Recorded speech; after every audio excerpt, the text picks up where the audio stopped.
ಯಸ್ಯ ಮಾಲತಿ ಮಾಲಿಕಾನಿಭಃ ಮೌನಿ ಮಾನಸ ಹಂಸೋಯಂ ಮೌಢ್ಯಂ ಹರತು ನಃ ಶಿವಃ. ಪರತತ್ವಲೀನ ಮನಸೆ ಪ್ರಣಮದ್ಭವಬಂಧ ಮೋಚಯಾನ್ ಆಶು ಪ್ರಕಟಿತ ಪರತತ್ವಾಯ ಪ್ರಣತಿಂ ಕುರ್ಮಃ ಸದಾಶಿವೇಂದ್ರಾಯ.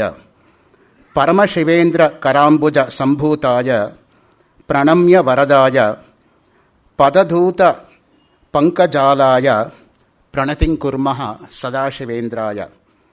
ಕಮನೀಯ ಕವನಕರ್ತ್ರೆ ಶಮನೀಯ ಭಯಾಪಹಾರ ಚತುರಾಯ ತಪನೀಯ ಸದೃಶ ವಪುಷೆ ಪ್ರಣತಿಂ ಕುರ್ಮಃ ಸದಾಶಿವೇಂದ್ರಾಯ. ಭವಸಿಂಧು ವಾರಯಿತ್ರೆ ಭವಭಕ್ತಾಯ ಪ್ರಣಮ್ಯ ವಶ್ಯಾಯ ಭವಬಂಧ ವಿರಹಿತಾಯ ಪ್ರಣತಿಂ ಕುರ್ಮಃ ಸದಾಶಿವೇಂದ್ರಾಯ. ಮೂಕೋಪಿ ಯತ್ ಕೃಪಾಚೇತಾತ್ ಲೋಕೋತ್ತರ ಕೀರ್ತಿ ಆಶು ಜಾಯೇತ ಅದ್ಭುತ ಚರಿತಾಯಾಸ್ಮೈ ಪ್ರಣತಿಂ ಕುರ್ಮಃ ಸದಾಶಿವೇಂದ್ರಾಯ. ಗೋಖಲೆ ಸಾರ್ವಜನಿಕ ಸಂಸ್ಥೆಯ ಸಹ ಕಾರ್ಯದರ್ಶಿಗಳಾಗಿದ್ದಂತಹ ಕರ್ಮಯೋಗಿ ಸನ್ಮಿತ್ರ BS ರಾಮು ಅವರೇ, ಕಾರ್ಯಕ್ರಮವನ್ನು ಪ್ರಯೋಜನ ಮಾಡಿರ್ತಕ್ಕಂತಹ ಮಲೇಬೆನ್ನೂರಿನ ಖ್ಯಾತ ಉದ್ಯಮಿಗಳು, ಚಾರ್ಟೆಡ್ ಅಕೌಂಟೆಂಟರು, ಭಗವಾನ್ ಶ್ರೀಧರ ಸ್ವಾಮಿಗಳ ಅನನ್ಯ ಭಕ್ತರು, ನನ್ನ ಹಿತೈಷಿಗಳು ಆಗಿರತಕ್ಕಂತಹ ಶ್ರೀ B ನಾಗೇಶಪ್ಪ ಅವರೇ, ಇಲ್ಲಿ ನೆರೆದಿರತಕ್ಕಂತಹ ಎಲ್ಲ ಅಣ್ಣ ತಮ್ಮಂದಿರೇ ಮತ್ತು ಅಕ್ಕ ತಂಗಿಯರೇ, ಪ್ರಾಸ್ತಾವಿಕವಾಗಿ ಒಂದು 2-3 ವರ್ಷಗಳ ಕೆಳಗೆ ಇದೇ ಸಭಾಂಗಣದಲ್ಲಿ 5 ದಿನಗಳ ಕಾಲ ಸದಾಶಿವ ಬ್ರಹ್ಮೇಂದ್ರರ ಬಗ್ಗೆ ಮಾತನಾಡತಕ್ಕಂಥ ಸುಯೋಗ ನನಗೆ ಒದಗಿ ಬಂದಿತ್ತು. ಅದೊಂದು 7.5 ಗಂಟೆ ಕಾಲ ಇರತಕ್ಕಂಥ CD ಕೂಡ ನಮ್ಮ ಬುಕ್ ಸ್ಟಾಲಲ್ಲಿ ಅವೈಲೇಬಲ್ ಇದೆ ಅಂತ ಅಂದ್ಕೊಂಡಿದ್ದೀನಿ. ಅದೇ ಸದಾಶಿವ ಬ್ರಹ್ಮೇಂದ್ರರ ಮನೋನಿಯಮನಂ ಎಂಬತಕ್ಕಂತಹ ಒಂದು ಕೃತಿಯನ್ನು ಇಟ್ಟುಕೊಂಡು 3 ದಿನಗಳ ಕಾಲ 4.5 ಗಂಟೆ ಕಾಲ ಕೆಲವು ವಿಷಯಗಳನ್ನು ನನ್ನ ಅಲ್ಪಬುದ್ಧಿಗೆ ತೋರಿದ ಹಾಗೆ ಗುಂಡಪ್ಪನವರ ಆಶೀರ್ವಾದದೊಂದಿಗೆ ಏನು ಅವ್ರನ್ನ ಬಾಯಲ್ಲಿ ಆಡಿಸ್ತಾರೋ ಅದನ್ನು ಆಡ್ತಕ್ಕಂಥ ಪ್ರಾಮಾಣಿಕ ಪ್ರಯತ್ನವನ್ನು ಮಾಡ್ತಾಯಿದ್ದೀನಿ. ಸದಾಶಿವ ಬ್ರಹ್ಮೇಂದ್ರರು 18ನೇ ಶತಮಾನದ ಆದಿಭಾಗದಲ್ಲಿ ತ್ಯಾಗರಾಜರ ಸಮಕಾಲೀನರಾಗಿ ಆವಿರ್ಭವಿಸಿದರು ಎಂಬುದಾಗಿ ನಮಗೆ ಸದಾಶಿವೇಂದ್ರ ಚರಿತ ಎಂಬುದಾಗಿ ಕನಕರಾಜ ಅಯ್ಯರ್ ಬರೆದಿರ್ತಕ್ಕಂಥ ಗ್ರಂಥ, TK ಬಾಲಸುಬ್ರಹ್ಮಣ್ಯಂ ಅವರು ಬರೆದಿರ್ತಕ್ಕಂತಹ ಮುನ್ನುಡಿ ಬ್ರಹ್ಮಸೂತ್ರ ವೃತ್ತಿ, ಸದಾಶಿವೇಂದ್ರ ಸ್ತುತಿ ಎಂಬುದಾಗಿ ಶೃಂಗೇರಿ ಶಾರದಾ ಪೀಠದ 33ನೇ ಜಗದ್ಗುರುಗಳಾಗಿದ್ದಂತಹ ಶ್ರೀ ಶ್ರೀ ಶ್ರೀ ಸಚ್ಚಿದಾನಂದ ಶಿವಾಭಿನವ ನರಸಿಂಹಭಾರತಿ ಮಹಾಸ್ವಾಮಿಗಳ 64 ಶ್ಲೋಕಗಳಲ್ಲಿ ಯಾವುದು ಕಂಡುಬರುತ್ತೋ ಆ ನರಸಿಂಹಭಾರತಿ ಶ್ಲೋಕಗಳ 5 ಶ್ಲೋಕಗಳನ್ನು ತಮ್ಮ ಮುಂದೆ ಇವತ್ತಿಟ್ಟಿದ್ದೀನಿ. ಇಲ್ಲಿವರೆಗೂ ಕೂಡ ತಂದೆ ಸೋಮನಾಥ ಅವಧಾನಿ, ತಾಯಿ ಪಾರ್ವತಮ್ಮ, ಹುಟ್ಟು ಹೆಸರು ಶಿವರಾಮಕೃಷ್ಣ ಎಂಬುದಾಗಿ, ಮುದ್ದಿಗೆ ಪಿಚ್ಚುಕುಪ್ಪನ್ ಎಂಬುದಾಗಿ ಸದಾಶಿವ ಬ್ರಹ್ಮೇಂದ್ರರನ್ನು ಕರೀತಾ ಇದ್ದರು. ಗುರುಗಳು ಪರಮಶಿವೇಂದ್ರ ಸರಸ್ವತಿಗಳು.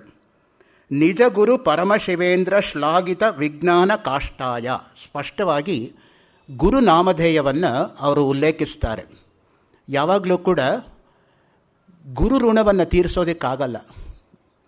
ಯಾಕೆ ಅಂತ ಹೇಳಿದರೆ ಅವರಿಂದ ನಾವು ಪಡ್ಕೊಂಡಿರೋದರಿಂದ 2 ಮಾತು ನಮ್ಮ ಬಾಯಲ್ಲಿ ಹೊರಡೋದಕ್ಕೆ ಸಾಧ್ಯ ಆಗುತ್ತೆ. ಇಲ್ಲದೆ ಹೋದರೆ ನಾವು ಏನು ಹೇಳೋಕ್ಕೆ ಸಾಧ್ಯ? ಆ ದೃಷ್ಟಿಯಿಂದ ಗುರು ಎಂಬತಕ್ಕಂಥ ಶಬ್ದವನ್ನು ನಾವು ಭಾಷಾಂತರ ಮಾಡೋಕ್ಕೆ ಬರಲ್ಲ. ಗುರುಗಳು ಹೇಗಿದ್ದಾರೆ ಅಂದರೆ ಗುರುಗಳ ತರಹ ಇದ್ದಾರೆ ಅಂತ ಹೇಳಬೇಕಾಗತ್ತಷ್ಟೆ. ದೃಷ್ಟಾಂತೋ ನೈವ ದೃಷ್ಟ ತ್ರಿಭುವನ ಜಠರೇ ಸದ್ಗುರೋರ್ ಜ್ಞಾನದಾತು. ಇನ್ನೊಬ್ಬರು ಆ ರೀತಿ ಇದ್ದರೆ ಅವರಂತೆ ಇವರು ಅಂತ ಹೇಳ್ಬೋದು.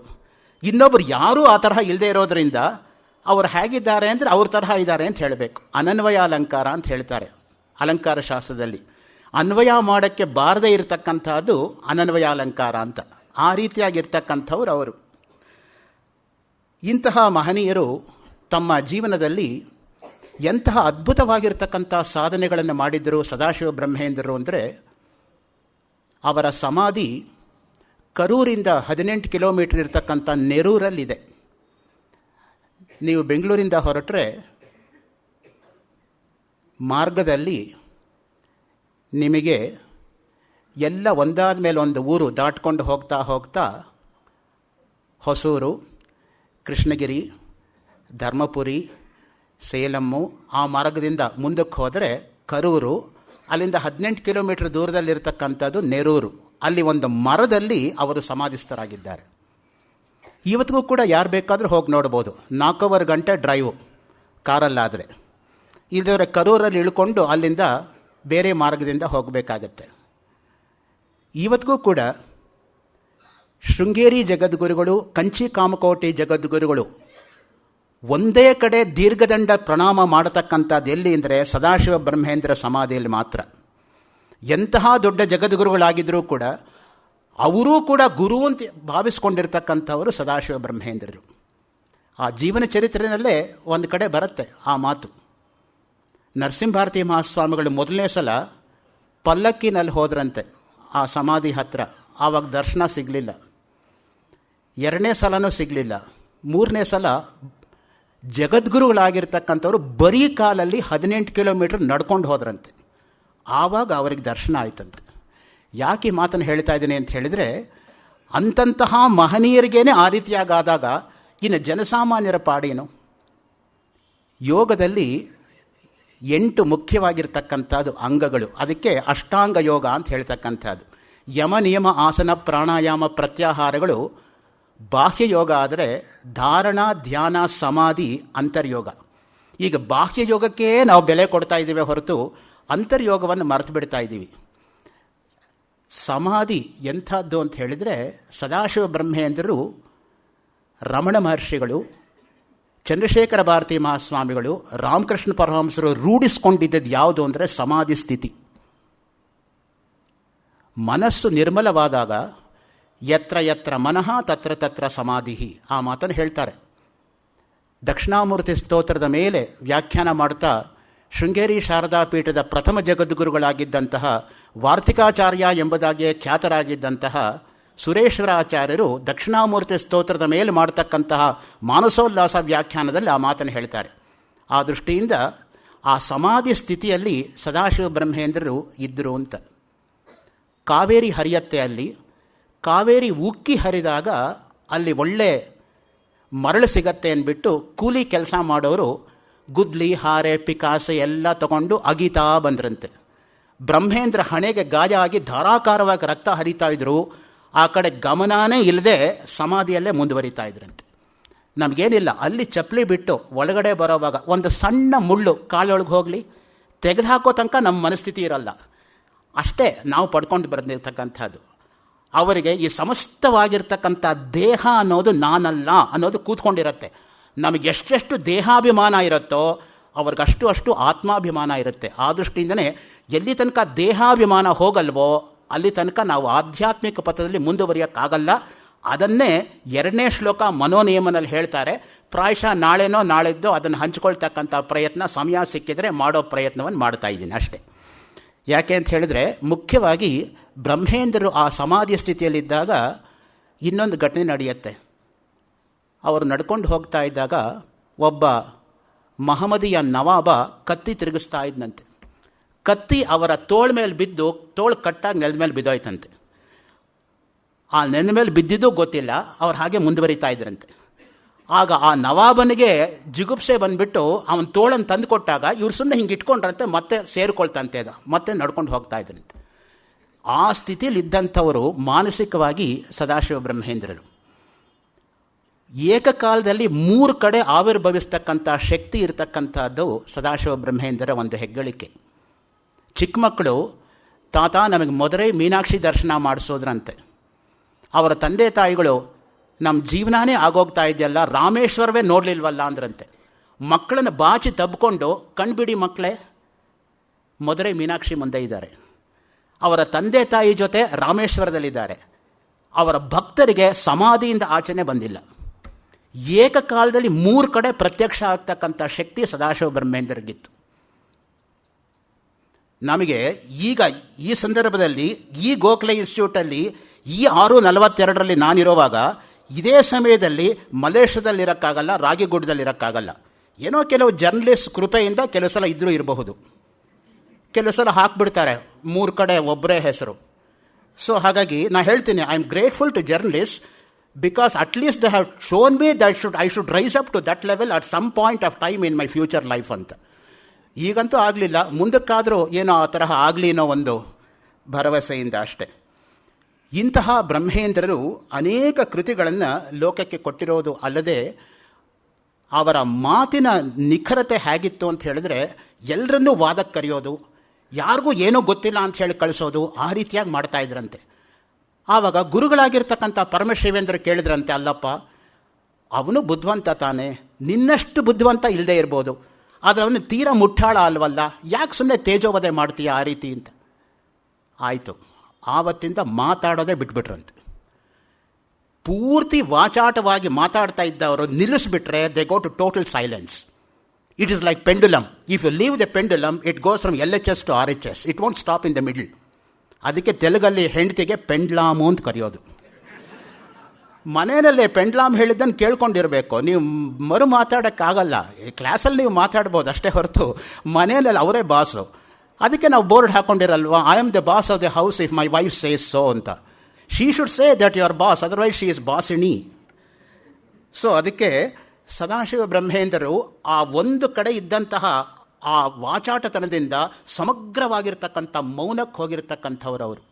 ಗುರೋಸ್ತು ಮೌನ ವ್ಯಾಖ್ಯಾನಂ ಶಿಷ್ಯಾಸ್ತು ಛಿನ್ನ ಸಂಶಯ, ಅದು ನಮ್ಮಲ್ಲಿರೋದು. ಮೌನಿ ಗುರು ಎಂಬುದಾಗಿ ರಮಣರಿಗೆ ಹೇಳ್ತಾ ಇದ್ದಿದ್ದು. ರಮಣರು ಮಾತಾಡಿದ್ದೆ ಭಾಳ ಕಡಿಮೆ ಜೀವನದಲ್ಲಿ. ಪಾಲ್ ಬ್ರಂಟನ್ ಒಂದ್ಸಲ ಬಂದು ಕೇಳಿದಂತೆ, I want peace, I want peace, I want peace. ರಮಣರು ಹೇಳಿದ್ರಂತೆ, ಮೊದಲನೇ ಪದ ಬಿಟ್ಬಿಡು, ಐ, ನಾನು ನಾನು ಅಹಂಕಾರ ಹೋಯಿತು. ಆಮೇಲೆ ಹೇಳಿದ್ರು, ಎರಡನೇ ಪದ ಬಿಟ್ಬಿಡು, ವಾಂಟ್, ಆಸೆಗಳು ಹೋಯಿತು, ಉಳಿದಿದ್ದೇನೋ ಅದೇ ಪೀಸು. ಪೀಸ್ ಆಚೆಯಿಂದ ಬರೋದಲ್ಲಪ್ಪ, ಪೀಸ್ ನೀನು ಒಳಗಡೆ ಇರೋದು. ಅದನ್ನೇ ಸದಾಶಿವ ಬ್ರಹ್ಮೇಂದ್ರ ಹೇಳ್ತಾರೆ, ಶಾಂತಾಹಂಕೃತಿ ದೋಷ ಸುಸಮಾಹಿತ ಮಾನಸ ಕೋಪಿ ಪೂರ್ಣೇಂದು ಶಿಶಿರಭಾವ ರಾಜತ್ಯಾನಂದ ಸತ್ಯಚಿದ್ರಸಿಕ. ಆತ್ಮವಿದ್ಯಾವಿಲಾಸ ಗ್ರಂಥದ 31ನೇ ಶ್ಲೋಕದಲ್ಲಿ ಅವ್ರು ಹೇಳಿರ್ತಕ್ಕಂಥ ಮಾತು. ಯಾರು ಅಹಂ ಗೆದ್ದಿದ್ದಾರೋ ಅವ್ರಿಗೆ ಮನಃಶಾಂತಿ ಇರುತ್ತೆ ಅಂತ. ಎಲ್ಲಿವರೆಗೂ ಅಹಂ ಹೋಗಲ್ವೋ ಅಲ್ಲಿವರೆಗೂ ದಾಸೋಹಂ ಭಾವ ಹುಟ್ಟಲ್ಲ. ದಾಸೋಹಮಿಂದ ಮೇಲಕ್ಕೆ ಹತ್ತಕ್ಕಾಗದೆ ಹೋದರೆ ಸೋಹಂ ಭಾವಕ್ಕೆ ಹೋಗೋಕ್ಕಾಗಲ್ಲ. ಅದಕ್ಕೆ ಸೋಹಂ ಭಾವೇನ ಪೂಜೆಯೇತ್ ನಮ್ಮಲ್ಲಿ ಇರ್ತಕ್ಕಂಥದ್ದು. ಸಹಯೇವ ಅಹಂ, ಅಹಂ ಬ್ರಹ್ಮಾಸ್ಮಿ, ಅಯಮಾತ್ಮ ಬ್ರಹ್ಮ, ಪ್ರಜ್ಞಾನಂ ಬ್ರಹ್ಮ, ತತ್ವಮಸಿ, 4 ವೇದಗಳಲ್ಲಿರ್ತಕ್ಕಂಥ 4 ಮಹಾವಾಕ್ಯಗಳಿದು. ಇಂತಹ ಬ್ರಹ್ಮೇಂದ್ರರು ಲೋಕಕ್ಕೆ ಅನೇಕ ಕೃತಿಗಳನ್ನು ಕೊಟ್ಟಿದ್ದಾರೆ. ಉದಾಹರಣೆಗೆ ಯೋಗ ಸುಧಾಕರ ಎಂಬತಕ್ಕಂಥ ಗ್ರಂಥ ಪತಂಜಲ ಯೋಗ ದರ್ಶನಕ್ಕೆ ಮಾಡಿರ್ತಕ್ಕಂತಹ ವ್ಯಾಖ್ಯಾನ.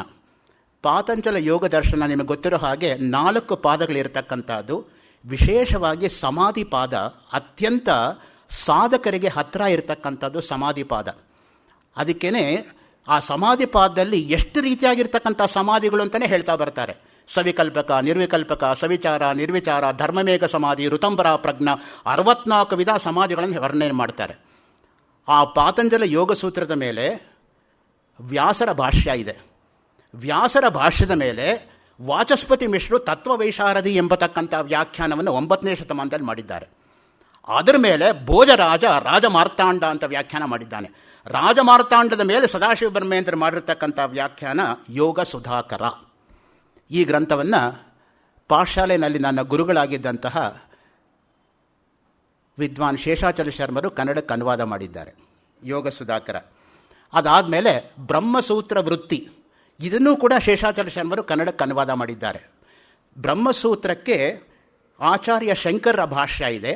ಶಂಕರ ಭಾಷ್ಯದ ಮೇಲೆ ಇವರು ಬರೆದಿರ್ತಕ್ಕಂತಹ ಸೂತ್ರ ವೃತ್ತಿ, ಬ್ರಹ್ಮಸೂತ್ರ ಶಂಕರ ಭಾಷ್ಯದ ವ್ಯಾಖ್ಯಾನ, ಅದಕ್ಕೆ ಬ್ರಹ್ಮಸೂತ್ರ ವೃತ್ತಿ ಎಂಬುದಾಗಿ ಹೇಳ್ತಕ್ಕಂಥದ್ದು. ಅದಾದಮೇಲೆ ಅದ್ವೈತ ರಸಮಂಜರಿ, ಇದು ಅದ್ವೈತ ವೇದಾಂತದ ಸಾರ ಸಂಗ್ರಹ ರೂಪವಾದಂತಹ ಒಂದು ಕೈಪಿಡಿ. ಅದ ನಂತರ ಪರಮಹಂಸಚರ್ಯ. ನನಗೊಂದು ಜೀವನದಲ್ಲಿ ಒಂದು ಆಸೆ ಇದೆ, ಈ ಪರಮಹಂಸಚರ್ಯಾನ ಏನಾದರೂ ಮಾಡಿ ಕನ್ನಡಕ್ಕೆ ಅನುವಾದ ಮಾಡಿಬಿಡಬೇಕು ಅಂತ. ಯಾಕೆಂದರೆ ನನಗೆ ಗೊತ್ತಿರೋ ಅಲ್ಪಜ್ಞಾನದ ತರಹ ಇಲ್ಲಿವರೆಗೂ ಅದು ಇಂಗ್ಲೀಷ್ಗೂ ಭಾಷಾಂತರ ಆಗಿಲ್ಲ, ಕನ್ನಡಕ್ಕೂ ಆಗಿಲ್ಲ. ತಂಜಾವೂರು ಸರಸ್ವತಿ ಮಹಲ್ ಲೈಬ್ರರಿನಲ್ಲಿ ಪ್ರಿಂಟ್ ಆಗಿರ್ತಕ್ಕಂಥದ್ದು ಭಾಳ ರೇರ್ ಕಾಪಿ ಒಂದಿದೆ. ಸೊ ಅದನ್ನು ಆದಷ್ಟು ಕನ್ನಡಕ್ಕೆ ಅಥವಾ ಇಂಗ್ಲೀಷಿಗೆ ತರ್ಜಮೆ ಮಾಡಿದ್ರೆ ಜನಗಳಿಗೊಂದು ಅನುಕೂಲ ಆಗುತ್ತೆ. ವಿಶೇಷವಾಗಿ ಚಾತುರ್ಮಾಸ್ಯಕ್ಕೆ ಕೂತ್ಕೋತಾರೆ ನೋಡಿ ಸನ್ಯಾಸಿಗಳು, ಪ್ರತಿಯೊಬ್ಬ ಸನ್ಯಾಸಿಗಳಿಗೂ ಒಂದು ಫ್ರೀ ಕಾಪಿ ಕೊಡಬೇಕು ಅಂತ ನನಗೊಂದು ಆಸೆ ಇದೆ. ಪರಮಹಂಸರು ಹೇಗಿರಬೇಕು ಅಂತ ತೋರಿಸ್ಕೊಟ್ಟಿದ್ದಾರೆ ಸ್ವಂತ ಪರಮಹಂಸರಾಗಿ ಸದಾಶಿವ ಬ್ರಹ್ಮೇಂದ್ರರು. ಅದಕ್ಕೆ 4 ವಿಧ ಮುಖ್ಯವಾಗಿರ್ತಕ್ಕಂಥ ಸನ್ಯಾಸಿಗಳು: ಕುಟೀಚಕ, ಬಹುದಕ, ಹಂಸ, ಪರಮಹಂಸ ಅಂತ. ಹಂಸ ಹಂಸಾಯ ವಿದ್ಮಹೇ ಪರಮಹಂಸಾಯ ಧೀಮಹಿ ತನ್ನೋ ಹಂಸ ಪ್ರಚೋದಯಾತ್, ಅದಕ್ಕೆ ಹೇಳ್ತಕ್ಕಂಥದ್ದು ಆ ಮಾತು. ಸೊ ಕುಟೀಚಕನಿಗೂ ಬಹುದಕನಿಗೂ ಏನು ವ್ಯತ್ಯಾಸ, ಬಹುದಕನಿಗೂ ಹಂಸನಿಗೂ ಏನು ವ್ಯತ್ಯಾಸ, ಹಂಸನಿಗೂ ಪರಮಹಂಸನಿಗೂ ಏನು ವ್ಯತ್ಯಾಸ, ಅದನ್ನು ವರ್ಣನೆ ಮಾಡ್ತಾ ಹೋಗ್ತಾರೆ. ಪರಮಹಂಸ ಅಂತ ಹೇಳ್ಕೊಳ್ತಕ್ಕಂಥವನು ಹೇಗಿರಬೇಕು, ಅವನ ಲಕ್ಷಣಗಳೇನು, ನಿಜವಾದ ಅರ್ಥದಲ್ಲಿ ಸನ್ಯಾಸಿ ಅಂದರೆ ಯಾರು, ಸಮ್ಯಕ್ ನ್ಯಾಸ ಸನ್ಯಾಸ, ನ್ಯಾಸ ಏವ ತ್ಯರೇಚಯತ್ ಹೇಳುತ್ತೆ ಸ್ಪಷ್ಟವಾಗಿ ವೇದ. ರಂಗಪ್ರಿಯ ಸ್ವಾಮಿಗಳು ಹೇಳ್ತಾ ಇದ್ರು, ಸನ್ಯಾಸ ತಗೊಂಡ ಮೇಲೆ ಸನ್ಯಾಸ ತೊಗೊಂಡ್ಬಿಡ್ತೀನಿ ಮನೆ ಕಡೆ ಜೋಪಾನ ಅಂತ. ಮನೆ ಕಡೆ ಜೋಪಾನನ ಬುದ್ಧಿನೇ ಹೋಗದೆ ಹೋದ್ರೆ ಏನು ಸನ್ಯಾಸ ತೊಗೊಂಡ್ಬಿಡೋದು? ಸನ್ಯಾಸ ಅಂದ್ರೆ ಬಿಡೋದಪ್ಪ, ತಗೊಳ್ಳೋದಲ್ಲ. ಸನ್ಯಾಸಿಗೆ ರಾಮಾಯಣದಲ್ಲಿ ಒಂದು ಶ್ಲೋಕ ಬರುತ್ತೆ, ಒಂದು ಹಾವು ತನ್ನ ಪೊರೆಯನ್ನು ಬಿಟ್ಟು ಹಿಂದಕ್ಕೆ ತಿರುಗಿ ನೋಡದೆ ಹೇಗೆ ಮುಂದಕ್ಕೆ ಹೊಟ್ಟೋಗುತ್ತೋ, ಸನ್ಯಾಸಿ ಆಗಿರೋನು ಮುಂದಕ್ಕೆ ಹೋಗಬೇಕು, ಹಿಂದಕ್ಕೆ ತಿರುಗಿ ನೋಡಬಾರ್ದು ಅಂತ. ಹಿಂದಕ್ಕೆ ತಿರುಗಿ ನೋಡಿದ್ರೆ ಮತ್ತೆ ಗಂಟು ಬೀಳುತ್ತೆ ಅವನಿಗೆ ಈ ಸಂಸಾರದಲ್ಲಿರ್ತಕ್ಕಂಥ ಕಷ್ಟಪಾಡುಗಳು. ಅದಕ್ಕೆ ಮುಂದಕ್ಕೆ ಹೋಗಬೇಕು. ಅದಕ್ಕೆ ರಸ್ತೆಯಲ್ಲಿ ಹೋಗೋವಾಗಲೂ ಅಷ್ಟು ಯಾರನ್ನಾದ್ರೂ ಹೀಗೆ ಹಿಂತಿರುಗ್ಕೊಂಡು ನೋಡ್ಕೊಂಡು ಹೋಗ್ತಾ ಇದ್ದರೆ ದಟ್ ಇಸ್ ಬ್ಯಾಡ್ ಮ್ಯಾನರ್ಸ್. ಮುಂದಕ್ಕೆ ಹೊಟ್ಟೋಗ್ಬಿಡ್ಬೇಕು ನಾವು ಅಷ್ಟೇ. We should not turn back and see. Atmavidya Vilasa, ಇದು ನೋಡಿ ಜ್ಞಾನಿಯ ಅನುಭವಾತ್ಮಕವಾದಂತಹ 62 ಶ್ಲೋಕಗಳು ಆರ್ಯಾವೃತ್ತದಲ್ಲಿ ರಚನೆ ಆಗಿರತಕ್ಕಂಥದ್ದು. ಆರ್ಯ ಮತ್ತು ಅನುಷ್ಟು ಈ 2 ವೃತ್ತಗಳು ಪ್ರಾರಂಭದ ಹಂತದಲ್ಲಿ ಕವಿಗಳು ಶುರು ಮಾಡೋದು ಆ ವೃತ್ತದಿಂದ. ಆಮೇಲೆ ದೊಡ್ಡ ವೃತ್ತಗಳಿಗೆ ಬರ್ತಾರೆ. ಅದು ಶಾರದೇಲ ವಿಕ್ರೀಡಿತ ಆಗಿರ್ಬೋದು, ಸ್ರಗ್ಧರ ಆಗ್ಬೋದು, ಅದಕ್ಕೆಲ್ಲ ಆಮೇಲೆ ಬರ್ತಾರೆ.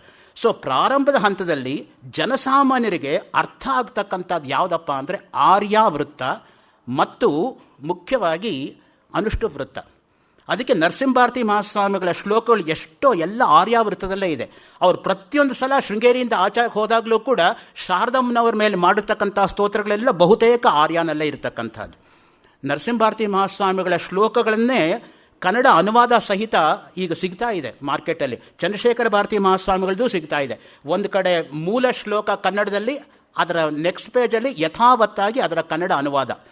ನನಗೆ ಗೊತ್ತಿಲ್ಲ ಅಂತ ಹೇಳಬೇಕೇ ಹೊರತು ಗ್ರಂಥ ಇಲ್ಲ ಅಂತ ಮಾತ್ರ ನಾವು ಹೇಳಬಾರ್ದು. ಯಾಕೆಂದರೆ ಈಗ ಇಷ್ಟೆಲ್ಲ ಸಿಗ್ತಾ ಇದ್ರೂ ಓದದೇ ಹೋದರೆ ಯಾರ್ದಪ್ಪ ತಪ್ಪು? ನಾವು ಉಪಯೋಗಿಸ್ಕೋಬೇಕು ಅದನ್ನು. ಸಿದ್ಧಾಂತ ಕಲ್ಪವಲ್ಲಿ, ಇದು ನೋಡಿ ಅಪ್ಪಯ್ಯ ದೀಕ್ಷಿತರ ಸಿದ್ಧಾಂತ ಲೇಷ ಸಂಗ್ರಹಕ್ಕಿರತಕ್ಕಂತಹ ವಿವರಣೆ. ಸಿದ್ಧಾಂತ ಕಲ್ಪವಲ್ಲಿ ಇದು ಕೂಡ ಶೇಷಾಚಲ ಶರ್ಮರು ಕನ್ನಡಕ್ಕೆ ಅನುವಾದಿಸಿದ್ದಾರೆ. ಅದಾದಮೇಲೆ ಮನೀಷಾ ಪಂಚಕ ವ್ಯಾಖ್ಯಾ, ಶಂಕರಾಚಾರ್ಯರ ಮನೀಷಾ ಪಂಚಕ 5 ಶ್ಲೋಕಗಳಿದೆಯಲ್ಲ, ಅದರ ವ್ಯಾಖ್ಯಾನ ರೂಪವಾಗಿರತಕ್ಕಂಥದ್ದು ಇದು. ಅದಾದಮೇಲೆ 13 ಉಪನಿಷತ್ತುಗಳಿಗೆ ಇವರು ಮಾಡಿರ್ತಕ್ಕಂತಹ ಉಪನಿಷತ್ ದೀಪಿಕಾ, ಈ ಗ್ರಂಥ ಸಿಗ್ತಾ ಇಲ್ಲ ನಮಗೆ. ಸದಾಶಿವ ಬ್ರಹ್ಮೇಂದ್ರರು ಉಪನಿಷತ್ತಿನ ಮೇಲೆ ಮಾಡಿರ್ತಕ್ಕಂತಹ ವ್ಯಾಖ್ಯಾನಗಳು ಅದು ನಮಗೆ ಅವೈಲೇಬಲ್ ಇಲ್ಲ. ಇನ್ನು ಅವರ ಸಂಗೀತ ಕಾಂಪೋಸಿಷನ್ಸ್ ಅಂತೂ ಅತ್ಯಂತ ಜನಜನಿತವಾಗಿರ್ತಕ್ಕಂಥದ್ದು. ಯಾರನ್ನು ಬಾಯಲ್ಲಿ ನೋಡಿದ್ರೂ ಇದೇ ನಾವು ಕೇಳ್ತಕ್ಕಂಥದ್ದು. ನೀವು ಬಾಲ್ಮುರಳಿ ಇಂದ ಹಿಡಿದು ಪರ್ವೀನ್ ಸುಲ್ತಾನ ತನಕ ಹಾಡಿರೋದನ್ನು ಕೇಳ್ಬೋದಪ್ಪ. ಸದಾಶಿವ ಬ್ರಹ್ಮೇಂದ್ರರ ಸಂಗೀತ ಕೃತಿಗಳು ನೋಡಿ: ಭಜರೆ ಗೋಪಾಲಂ, ಕಲ್ಯಾಣಿ ರಾಗ ಆದಿತಾಳ, ಸ್ಮರ ವಾರಂ ವಾರಂ, ಕಾಪಿ ರಾಗ ಆದಿತಾಳ, ಬ್ರೂಹಿ ಮುಕುಂದೇತಿ, ಸುರುಟಿ ರಾಗ ಆದಿತಾಳ, ಬ್ರಹ್ಮಣಿ ಮಾನಸ ಸಂಚರರೆ. ನನಗೆ ಪ್ರೆಸೆಂಟಾಗಿ ಬೇಕಾಗಿರೋದು, ಮನಸ್ಸು ಮೇಲೆ ನಾನು ಮಾತಾಡಬೇಕಾಗಿರೋದ್ರಿಂದ ಅದಕ್ಕೆ ಹಿನ್ನೆಲೆ ಕಲ್ಪಿಸ್ತಾ ಇದ್ದೀನಿ.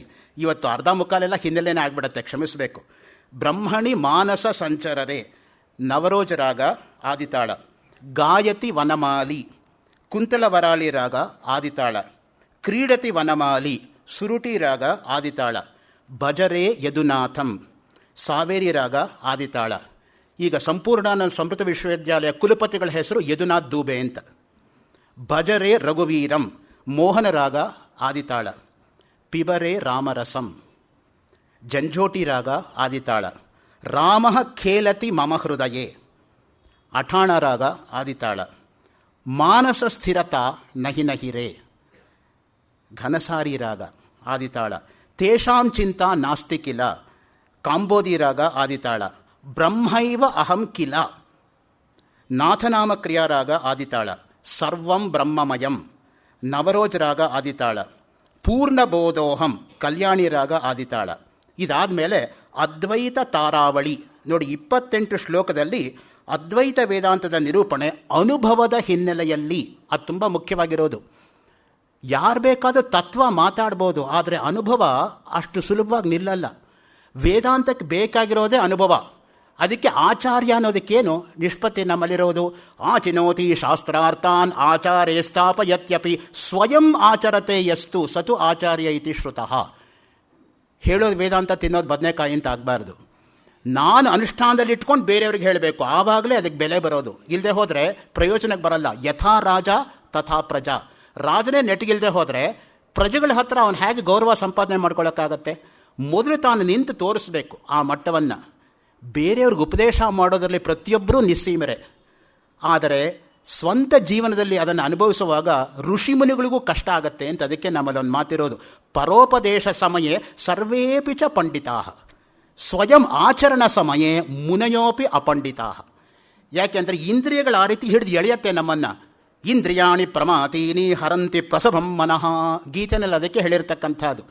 ಸೊ ವಿಶ್ವಾಮಿತ್ರ, ಪರಾಶರ ಮುಂತಾದ ಋಷಿಮುನಿಗಳು ಸೊಪ್ಪು ಸದೆ ತಿನ್ಕೊಂಡು ಗಾಳಿ ನೀರು ಕುಡ್ಕೊಂಡು ಅವರಿಗೆ ಇಂದ್ರಿಯ ನಿಗ್ರಹ ಆಗದೆ ಹೋದ್ಮೇಲೆ ಹೊತ್ತೊತ್ತಿಗೆ ನಾವು ಚೆನ್ನಾಗಿ ರಸವತ್ತಾಗಿ ಊಟ ಮಾಡಿಬಿಟ್ಟು ನಮಗೇನಾದರೂ ಇಂದ್ರಿಯ ನಿಗ್ರಹ ಆಗಿಬಿಟ್ರೆ ವಿಂಧ್ಯ ಪರ್ವತ ಸಮುದ್ರದಲ್ಲಿ ಮುಳುಗೋಗೋದು ಗ್ಯಾರಂಟಿ ಅಂತ. ಅದಕ್ಕೆ ಭರ್ತೃಹರಿ ಹೇಳೋದು ವೈರಾಗ್ಯ ಶತಕದಲ್ಲಿ, ವಿಶ್ವಾಮಿತ್ರ ಪರಾಶರ ಪ್ರಭೃತಯ ವತಾಂಬುಜೀರ್ಣಾಶನಾ ತೇಪಿ ಸ್ತ್ರೀ ಮುಖಪಂಕಜಂ ಸುಲಲಿತಂ ದೃಷ್ಟ್ವೈವ ಮೋಹಂಗತಾ ಶಾಲ್ಯನ್ಯಂ ಸಗೃತಂ ಪಯೋ ದದಿಯುತಂ ಯೇ ಭುಂಜತೆ ಮಾನವಾ ತೇಷಾಂ ಇಂದ್ರಿಯ ನಿಗ್ರಹೋ ಯದಿ ಭವೇತ್ ವಿಂಧ್ಯ ಪ್ಲವೇತ್ ಸಾಗರೆ.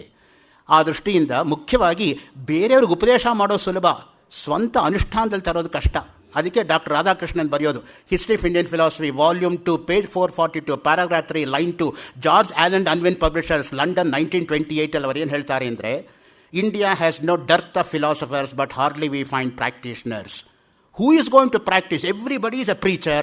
Most of the preachers are unfortunately cheaters in the modern context. Very unfortunate.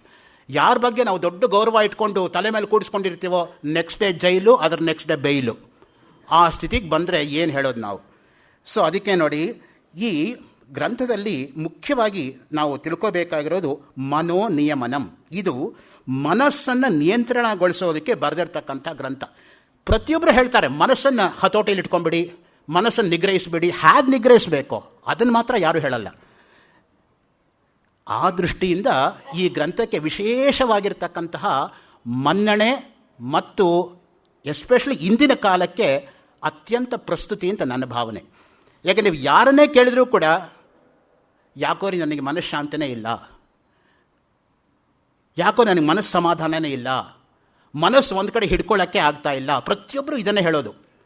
ಎಷ್ಟು ಹಣ ಇದ್ದರೆ ಏನು ಪ್ರಯೋಜನ, ಎಷ್ಟು ಬಂಗ್ಲೆ ಇದ್ದರೆ ಏನು ಪ್ರಯೋಜನ, ಏನು ಅಧಿಕಾರ ಇದ್ದರೆ ಏನು ಪ್ರಯೋಜನ? ಮನಸ್ಸಿನ ಶಾಂತಿ ಇಲ್ಲದೆ ಹೋದರೆ ಮನುಷ್ಯ ಏನಕ್ಕೂ ಪ್ರಯೋಜನಕ್ಕೆ ಬರೋದಿಲ್ಲ. ಅದಕ್ಕೆ ಆ ಮನಃಶಾಂತಿಯನ್ನೇ ಪ್ರತಿಯೊಬ್ಬರೂ ಕೂಡ ಅಪೇಕ್ಷೆ ಪಡ್ತಕ್ಕಂಥ, ಆದರೆ ಪ್ರತಿಯೊಬ್ಬರಿಗೂ ಅದೇ ಕೈ ಕೊಡೋದು. ಮನಸ್ಸು ಮಾತ್ರ ಶಾಂತವಾಗಿರೋದಿಲ್ಲ. ಅಶಾಂತಸ್ಯ ಕುತಃ ಸುಖಂ. ಅದಕ್ಕೆ ಭಗವದ್ಗೀತೆಯಲ್ಲಿ ಕೇಳಿರೋದು, శాంతము లేక సౌఖ్యము లేదు. ఎవరికి సౌఖ్యం ఉంటుందో వాళ్ళకి శాంతి ఉంటుంది, శాంతి లేక ఉంటే వాళ్ళకి సౌఖ్యం ఎక్కడి నుంచి వస్తుంది? ಅದೆರಡೂ ಕೂಡ they are the two faces of the same coin. ಒಂದಿಲ್ಲದೆ ಒಂದು ಇರೋದಕ್ಕೆ ಸಾಧ್ಯನೇ ಇಲ್ಲ. ಆ ದೃಷ್ಟಿಯಿಂದನೇ ಈ ಮನೋನಿಯಮನಂ ಗ್ರಂಥವನ್ನು ಮುಖ್ಯವಾಗಿ ಇಬ್ಬರು ಅನುವಾದ ಮಾಡಿದ್ದಾರೆ ನನಗೆ ಗೊತ್ತಿರೋ ಮಟ್ಟಿಗೆ. ಇನ್ನೆಷ್ಟು ಜನ ಮಾಡಿದಾರೋ ನನಗೆ ಗೊತ್ತಿಲ್ಲ. ನನಗೆ ಅರಿವಿರೋ ಪ್ರಕಾರ ಕನ್ನಡಕ್ಕೆ ಎಸ್ ವಿ ಶಾಂಭಟ್ರು ಅನುವಾದ ಮಾಡಿದ್ದಾರೆ.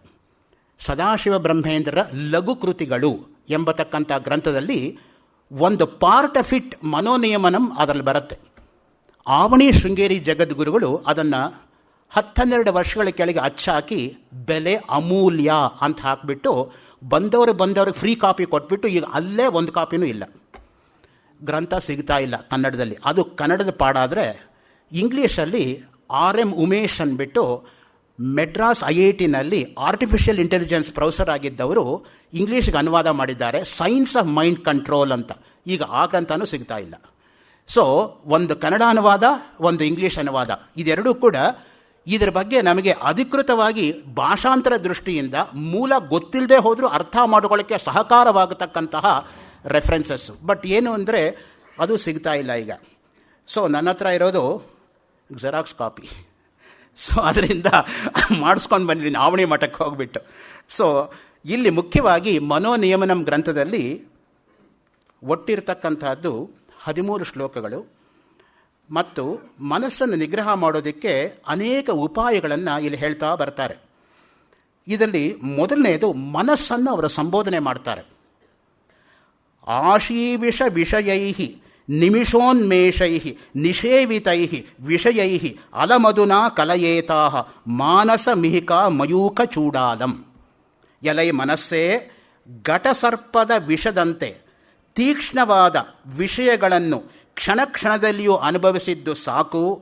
ಚಂದ್ರಚೂಡನಾದ ಪರಮೇಶ್ವರನನ್ನು ಧ್ಯಾನಿಸಿ ಕೃತಾರ್ಥನಾಗು. ಇದು ಶಾಂಭಟ್ರ ಭಾಷಾಂತರ ನಾನು ಓದ್ತಾ ಇರೋದು.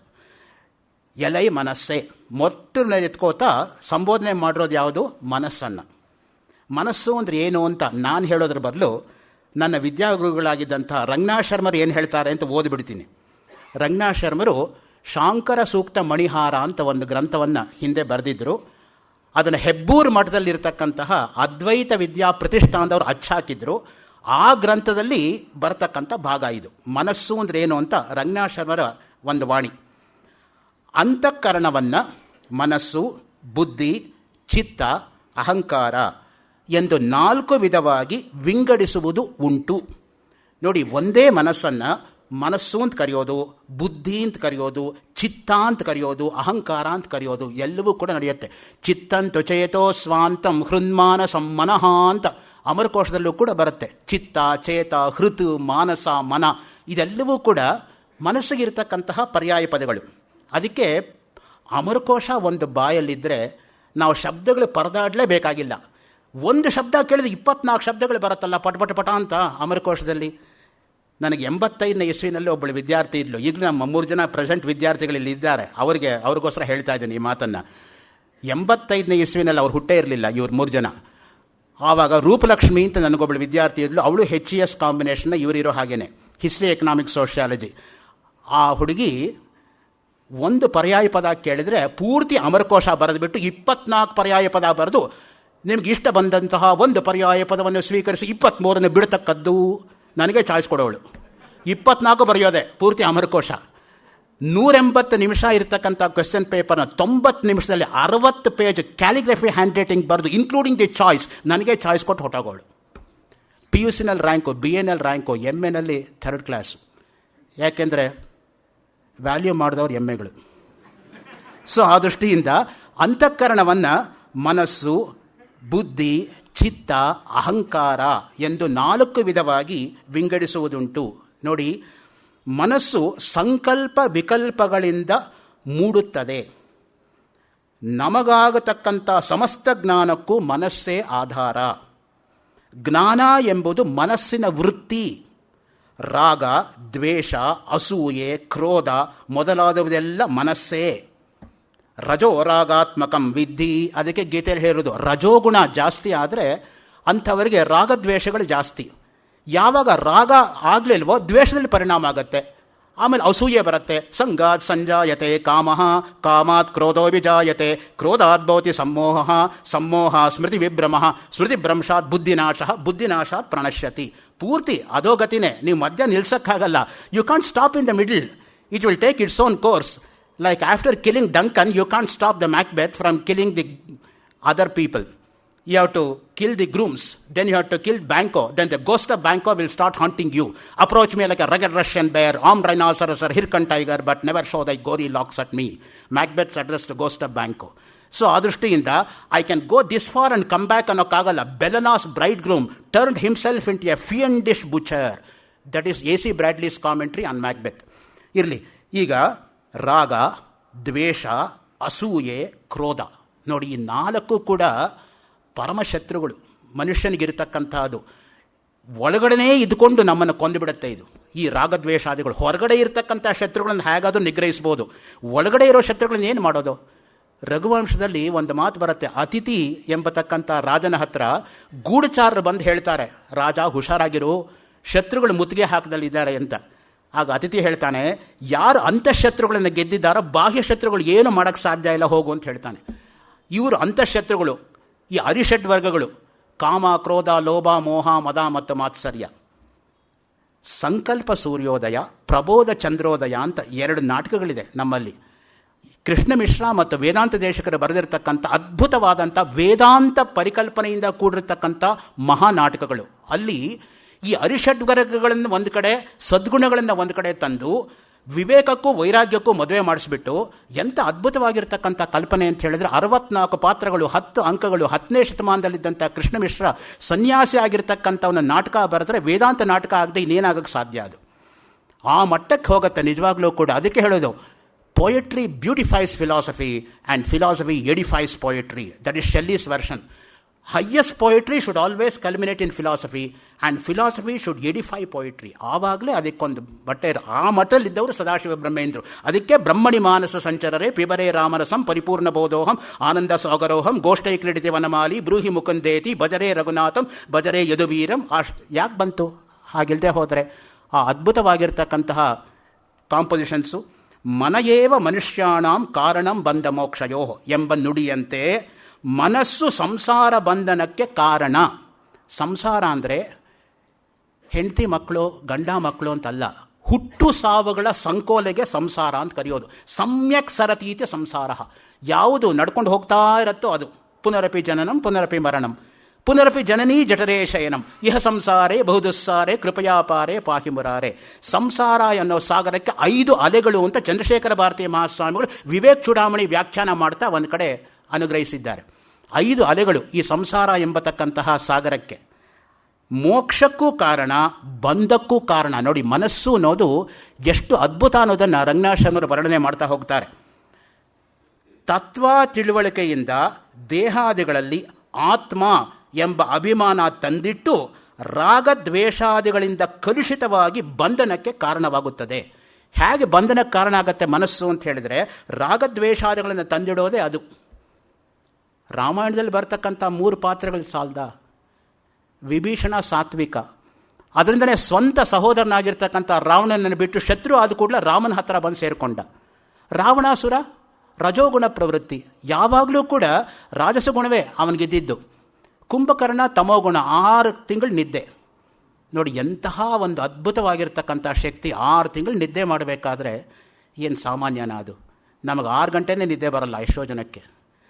ಒಬ್ಬ ಆರೋಗ್ಯವಂತನಾಗಿರೋವನಿಗೆ 6 ಗಂಟೆ ನಿದ್ದೆ ಸಾಕು ಅಂತ ಹೇಳ್ತಾರೆ. ಸ್ವಾಮಿ ವಿವೇಕಾನಂದರಿಗೆ 23 ಗಂಟೆ ಕೆಲಸ ಮಾಡ್ತಾ ಇದ್ರಂತೆ. ಪಾಶ್ಚಾತ್ಯ ದೇಶದಲ್ಲಿ ಯಾರೋ ಒಬ್ಬರನ್ನ ಕೇಳಿದ್ರಂತೆ, how is it Swamiji with you always awake when do you sleep ಅಂತ.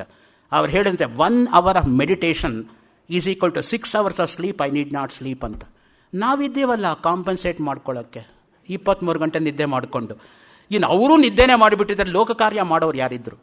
ಸೊ ಆ ದೃಷ್ಟಿಯಿಂದನೇ ಒಂದು ಕಡೆ ವಿವೇಕ, ಇನ್ನೊಂದು ಕಡೆ ಆನಂದ ಸೇರಿಕೊಂಡ್ರೆ ಹೇಗಿರಬೇಕದು? ಒಂದೊಂದೇ ಸಾಕು ಮನುಷ್ಯನಿಗೆ. ವಿವೇಕದಿಂದ ಕೂಡಿರ್ತಕ್ಕಂಥ ಆನಂದದಲ್ಲಿ ಅವರು ಯಾವಾಗಲೂ ಕೂಡ ಆನಂದ ಪರಿಪೂರ್ಣ ಬೋಧೋಹಂ, ಪರಿಪೂರ್ಣ ಬೋಧೋಹಂ. ಅದು ಕೂಡ ಸದಾಶಿವ ಬ್ರಹ್ಮೇಂದ್ರದೇ ಕೃತಿಗಳು. ಅದೇ ಮನಸ್ಸು ಶಾಸ್ತ್ರ, ಆಚಾರ್ಯರ ಉಪದೇಶವನ್ನು ಅಳವಡಿಸಿಕೊಂಡು ಸಂಸ್ಕಾರವನ್ನು ಹೊಂದಿ ಪರಿಶುದ್ಧವಾಗಿ ಶಮದಮಾದಿ ಸಾಧನೆಗಳನ್ನು ಅಳವಡಿಸಿಕೊಂಡು ಆತ್ಮ ಸಾಕ್ಷಾತ್ಕಾರ ಮಾಡಿ ಮೋಕ್ಷವನ್ನು ತಂದುಕೊಡಲು ಸಾಧ್ಯ. ನೋಡಿ, ಅದೇ ಮನಸ್ಸಲ್ಲೇ ಇದು ಕೂಡ ಸಾಧ್ಯ ಆಗತ್ತೆ. ಶಾಸ್ತ್ರ ಮತ್ತು ಆಚಾರ್ಯರ ಉಪದೇಶವನ್ನು ಅಳವಡಿಸಿಕೊಂಡು. ಶಾಸ್ತ್ರ ಅಂದೇನಪ್ಪ? ಶಾಸನಾತ್ ಶಂಸನಾತ್ ಶಾಸ್ತ್ರ ಇತ್ಯಭಿಧೀಯತೆ. ಶಾಸನ, ರಾಜನ ಒಂದು ಶಾಸನ ಆಜ್ಞೆ ಮಾಡಿದರೆ ನಾನು ಹಾಗೆ ಯಾಕೆ ಮಾಡಬೇಕು ರಾಜ, ಹೀಗೆ ಯಾಕೆ ಮಾಡಬೇಕು ನಾವು ಕೇಳೋ ಅಧಿಕಾರ ನಮಗಿಲ್ಲ. ನಾವು ಮಾಡಲೇಬೇಕು ಅಷ್ಟೇ. ಆಲ್ಟರ್ ಮಾಡೋಕ್ಕೆ ನಮ್ಮ ಕೈಲಾಗಲ್ಲ. ರಾಜಾಜ್ಞೆ ತರಹ, ಪ್ರಭು ಸಂಹಿತೆ ತರಹ ಇರತಕ್ಕಂಥದ್ದು ಶಾಸ್ತ್ರಗಳು, ಮಿತ್ರ ಸಂಹಿತೆ ತರಹ ಇರತಕ್ಕಂಥದ್ದು ಪುರಾಣಗಳು, ಕಾಂತಾ ಸಂಹಿತೆ ತರಹ ಇರತಕ್ಕಂಥದ್ದು ನಾಟಕಗಳು. ಅದಕ್ಕೆ ನಮ್ಮಲ್ಲಿ ಪ್ರಭು ಸಂಹಿತ, ಮಿತ್ರ ಸಂಹಿತ ಮತ್ತು ಕಾಂತಾ ಸಂಹಿತ ಅಂತ ಆ ಮಾತು ಬಂದಿರತಕ್ಕಂಥದ್ದು. ಅದೇ ಮನಸ್ಸು ಶಾಸ್ತ್ರ ಮತ್ತು ಆಚಾರ್ಯರ ಉಪದೇಶ. ಉಪದೇಶ ಜ್ಞಾಪಕ ಇಟ್ಕೊಳ್ಳಿ. ಉಪ ಅಂದರೆ ಹತ್ತಿರ ಅಂತ. ಉಪಸಾಮೀಪ್ಯೆ, ಉಪನಿಷತ್, ಉಪಾಸನ, ಉಪಾಕರ್ಮ, ಉಪದೇಶ, ಯಾತಿಕ ಮಾತುಗಳು ಬಂದಿರೋದು. ಸದೇರ್ಧಾತೋಹೋ ವಿಷರ್ಣಗತ್ಯವಸಾಧನಾರ್ಥಸ್ಯ ಉಪನಿಪೂರ್ವಸ್ಯ ಕ್ವಿಪ್ರತ್ಯಾಂತಸ್ಯ ರೂಪಮಿದಂ ಉಪನಿಷತ್. ಆಚಾರ್ಯ ಶಂಕರ ಕಠೋಪನಿಷತ್ ಭಾಷ್ಯದ ಪ್ರಾರಂಭ ಹಾಗೆ ಶುರುವಾಗೋದು. ಸತ್ ಎಂಬತಕ್ಕಂಥ ಧಾತು, ಉಪ ಅಂದರೆ ಹತ್ತಿರ ಅನ್ನೋ ಅರ್ಥದಲ್ಲಿ. ಶಾಸ್ತ್ರ ಹಾಗೂ ಆಚಾರ್ಯರ ಉಪದೇಶವನ್ನು ಅಳವಡಿಸಿಕೊಂಡು ತದ್ವಿಜ್ಞಾನಾರ್ಥಂ ಸಗುರುಮೇವಾಭಿಗಚ್ಚೇತ್ ಸಮಿತ್ಪಾಣಿ ಶ್ರೋತ್ರಿಯಂ ಬ್ರಹ್ಮನಿಷ್ಠಂ ಮುಂಡಕೋಪನಿಷತ್. ಆ ಬ್ರಹ್ಮವಸ್ತುವನ್ನು ಅರಿಯೋದಕ್ಕೆ ಕೈಯಲ್ಲಿ ಸಮಿತಿಗಳನ್ನು ಹಿಡ್ಕೊಂಡು ಗುರುವನ್ನೇ ಆರಿಸಿ ಹೋಗಬೇಕು. ಆ ಗುರು ಹೇಗಿರಬೇಕು? ಶ್ರೋತ್ರಿಯಂ ಬ್ರಹ್ಮನಿಷ್ಠಂ. ಶ್ರೋತ್ರಿಯೂ ಆಗಿರಬೇಕು, ಬ್ರಹ್ಮನಿಷ್ಠನೂ ಆಗಿರಬೇಕು. ಶ್ರೋತ್ರಿಯ ಅಂದರೆ ವೇದಾಧ್ಯಯನ ಸಂಪನ್ನ ಅಂತ ಮುಖ್ಯವಾಗಿರ್ತಕ್ಕಂಥದ್ದು. ಯಾಕೆ ಅಂದರೆ ನಮ್ಮಲ್ಲಿ ವೇದ ಶಿವ, ಶಿವೋ ವೇದ, ವೇದಾಧ್ಯಾಯೀ ಸದಾಶಿವ, ತಸ್ಮಾ ಸರ್ವಪ್ರಯತ್ನೇನ ವೇದಮೇವ ಸದಾ ಜಪೇತ್. ವೇದಾಧ್ಯಯನ ಮಾಡಿರ್ತಕ್ಕಂಥದ್ದು ಸಾಕ್ಷಾತ್ ಪರಮೇಶ್ವರನ ಸ್ವರೂಪ ಅಂತ. ಬಿಷಕ್ತಮಂತ್ವಾಂ ಬಿಷಜಾಂ ಶೃಣೋಮಿ. ಋಗ್ವೇದದಲ್ಲೇ ಒಂದು ಮಂತ್ರ ಬರುತ್ತೆ, ವೈದ್ಯರಿಗೂ ವೈದ್ಯ ಯಾರು ಅಂದರೆ ಪರಮೇಶ್ವರ ಅಂತ. ಯಾವಾಗ ಕೊನೆ ಕಾಲದಲ್ಲಿ ವೈದ್ಯರು ಎಲ್ರಿಗೂ ಕೂಡ ಹಾರ್ಟ್ ಸ್ಪೆಷಲಿಸ್ಟು ಟ್ರೀಟ್ ಮಾಡಿರ್ತಾನೆ, ಕೊನೆಗೆ ಅವನು ಹೆಂಗೆ ಸತ್ತ ಅಂದರೆ ಹಾರ್ಟ್ ಫೇಲ್ಯೂರ್ ಆಗಿ ಸತ್ತ. ತನ್ನ ಹಾರ್ಟನ್ನು ತಾನೇ ಇದು ಮಾಡ್ಕೊಳ್ಳೋಕ್ಕಾಗಲ್ಲ. ಅದಕ್ಕೆ ಹೇಳೋದು ಯಾವಾಗಲೂ ಕೂಡ ಶರೀರೇ ಜರ್ಜರೀಭೂತೆ ವ್ಯಾಧಿಗ್ರಸ್ತೆ ಕಳೇವರೆ ಔಷಧಂ ಜಾಹ್ನವೀತೋಯಂ ವೈದ್ಯೋ ನಾರಾಯಣೋ ಹರಿಹಿ. ಕೊನೆಗೆ ಅವನಿಗೂ ಕೂಡ ಭಗವಂತನೇ ಕಾಪಾಡಬೇಕೇ ಹೊರತು ಇನ್ಯಾರೂ ಕಾಪಾಡೋಕ್ಕೆ ಸಾಧ್ಯ ಇಲ್ಲ. ಶಾಸ್ತ್ರ ಆಚಾರ್ಯರ ಉಪದೇಶವನ್ನು ಅಳವಡಿಸಿಕೊಂಡು ಸಂಸ್ಕಾರವನ್ನು ಹೊಂದಿ. ನಮ್ಮಲ್ಲಿ 16 ಸಂಸ್ಕಾರಗಳು ಯಾತಕ್ಕೆ ಹೇಳಿರೋದು? ಮಗು ಹುಟ್ಟಕ್ಕೆ ಮುಂಚೆನೇ ಸಂಸ್ಕಾರ ಶುರುವಾಗತ್ತೆ ನೋಡಿ. ಕೊನೆಗೆ ದೇಹತ್ಯಾಗ ಆದಮೇಲೂ ಒಂದು ಸಂಸ್ಕಾರ ಇದೆ, ಅಂತ್ಯೇಷ್ಟಿ ಅಂತ. 16 ಸಂಸ್ಕಾರಗಳು ಇದೆ. ಹಿಂದ್ಗಡೆ APS ಕಾಲೇಜ್ ಇದೆ. APS ಕಾಲೇಜು ಸಂಜೆ ಕಾಲೇಜ್ ಪ್ರೊಫೆಸರ್ ಆಗಿದ್ದರು ಅನಂತ ನರಸಿಂಹಾಚಾರ್ ಅಂತ. ಅವರ PhD ಥೀಸಿಸು 16 ಸಂಸ್ಕಾರಗಳ ಮೇಲೆ 1600 ಪುಟ ಸಮೃದ್ಧದಲ್ಲಿ. ಒಂದೊಂದು ಸಂಸ್ಕಾರಕ್ಕೆ 100 ಪುಟ ಬರೆದಿದ್ದಾರೆ. 16 ಸಂಸ್ಕಾರಗಳು 1600 ಪುಟ ಸಮೃದ್ಧದಲ್ಲಿ ಇರತಕ್ಕಂಥ ಪೀಸಿಸು. ಅವ್ರು ಹೇಳಿ 16 ವರ್ಷ ಆಯಿತು, ಇನ್ನೂ ನಾನು ಭಾಷಾಂತರ ಮಾಡೋಕ್ಕಾಗಿಲ್ಲ, ಅವ್ರು ಕ್ಷಮಿಸಬೇಕು. ಯಾರ್ಯಾರೋ ಪಾಪ ವಿಶ್ವಾಸದಿಂದ ಏನೇನೋ ಹೇಳ್ತಾರೆ, ನನ್ನ ಕೈಯಲ್ಲಿ ಮಾಡೋಕ್ಕಾಗ್ತಾ ಇಲ್ಲ ಅಷ್ಟೇ. ಏನೋ ಭಗವಂತ ಕ್ಷಮಿಸಬೇಕಷ್ಟೆ. ನೋಡಿ, ಸಂಸ್ಕಾರವನ್ನು ಹೊಂದಿ ಪರಿಶುದ್ಧವಾಗಿ, ಅದು ತುಂಬ ಮುಖ್ಯ. ಸಬಾಹ್ಯಾಭ್ಯಂತರ ಶುಚಿ, ಸಂಧ್ಯಾವಂದನೆಯಲ್ಲಿ ಬರ್ತಕ್ಕಂಥ ಮಂತ್ರ.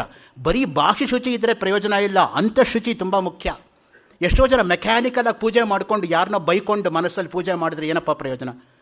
ಸೊ ಮಾನಸಿಕ ಶುದ್ಧಿ ಎಂಬತಕ್ಕಂಥದ್ದು ತುಂಬ ಮುಖ್ಯ. ಎಲ್ಲಕ್ಕಿಂತಲೂ ಕೂಡ ಶಮಾಧಿ ಸಾಧನಗಳನ್ನು ಅಳವಡಿಸಿಕೊಂಡು, ಶಮ, ದಮ, ಉಪರತಿ, ತಿತಿಕ್ಷಾ, ಸಮಾಧಾನ, ಶ್ರದ್ಧಾ, ಅದಕ್ಕೆ ಶಮಾಧಿ ಷಟ್ಕ ಸಂಪತ್ತಿ ಅಂತ ಹೇಳೋದು. ಸಾಧನ ಚತುಷ್ಟಯಗಳು ನಿತ್ಯಾನಿತ್ಯ ವಸ್ತು ವಿವೇಕ, ಇಹಾಮೂತ್ರ ಫಲಭೋಗ ವಿರಾಗ, ಶಮಾಧಿ ಷಟ್ಕ ಸಂಪತ್ತಿ, ಮುಮುಕ್ಷುತ್ವ.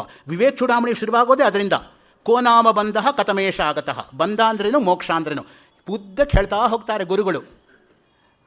ಶಮಾಧಿ ಷಟ್ಕ ಸಂಪತ್ತಿಯನ್ನೆಲ್ಲ ವರ್ಣನೆ ಮಾಡ್ತಾ ಆ ಶಮಾಧಿ ಸಾಧನಗಳನ್ನು ಅಳವಡಿಸಿಕೊಂಡು ಆತ್ಮ ಸಾಕ್ಷಾತ್ಕಾರ ಮಾಡಿ ಮೋಕ್ಷ ಉಂಟಾಗುತ್ತದೆ. ನಮಗೆ ಆಗಬೇಕಾಗಿರೋದು ಆತ್ಮ ಸಾಕ್ಷಾತ್ಕಾರ. ಅದಕ್ಕೆ ಆತ್ಮಕ್ರೀಡ, ಆತ್ಮರತಿ, ಆ ಮಾತುಗಳು. ಅದಕ್ಕೆ ಉಪನಿಷತ್ ಹೇಳೋದು ಆತ್ಮನೊಂದಿಗೆ ಕ್ರೀಡಿಸಬೇಕು, ಆತ್ಮನೊಂದಿಗೆ ನಾವು ರತಿಯನ್ನು ಇಟ್ಕೋಬೇಕು, ದೇಹದೊಂದಿಗೆ ಅಲ್ಲ. ಮನಸ್ಸು ಅತಿ ಚಂಚಲವೂ ನಿಗ್ರಹಿಸಲು ಕಠಿಣವೂ ಆಗಿದೆ. ನೋಡಿ, ಅದು ಹರಿತವಾದ ಕತ್ತಿ ಇದ್ದಂತೆ. ರಂಗನಾಥ್ ಶರ್ಮರ ದೃಷ್ಟಾಂತ ನೋಡಿ ಎಷ್ಟು ಚೆನ್ನಾಗಿದೆ. ಮನಸ್ಸು ಅನ್ನೋದು ಹರಿತವಾಗಿರ್ತಕ್ಕಂಥ ಕತ್ತಿ ತರಹ. ವಿವೇಕದಿಂದ ಚಲಿಸಿದರೆ ಶತ್ರು ನಾಶವಾಗುತ್ತದೆ, ಅವಿವೇಕದಿಂದ ಉಪಯೋಗಿಸಿದರೆ ತಾನೇ ನಾಶನಾಗುತ್ತಾನೆ. ಅಷ್ಟೇ ಮುಖ್ಯ. ನೀನಿರೋದು ಕತ್ತಿನೇ, ನೀನು ಹೇಗೆ ಉಪಯೋಗಿಸ್ತೀಯ ಅನ್ನೋದು ನಿನಗೆ ಬಿಟ್ಟಿದ್ದಪ್ಪ. ಆಚಾರ್ಯ ಶಂಕರರು ಸೂತ್ರ ಭಾಷ್ಯದಲ್ಲಿ ಮನಸ್ಸನ್ನು ಈ ರೀತಿಯಾಗಿ ನಿರೂಪಿಸ್ತಾರೆ. ಸೂತ್ರ ಭಾಷ್ಯ 2.3.32 ಯಸ್ಯ ಅವಧಾನ ಅನವಧಾನಾಭ್ಯಾಂ ಉಪಲಬ್ಧಿ ಅನುಪಲಬ್ಧಿ ಭವತಿ ತನ್ಮನಃ.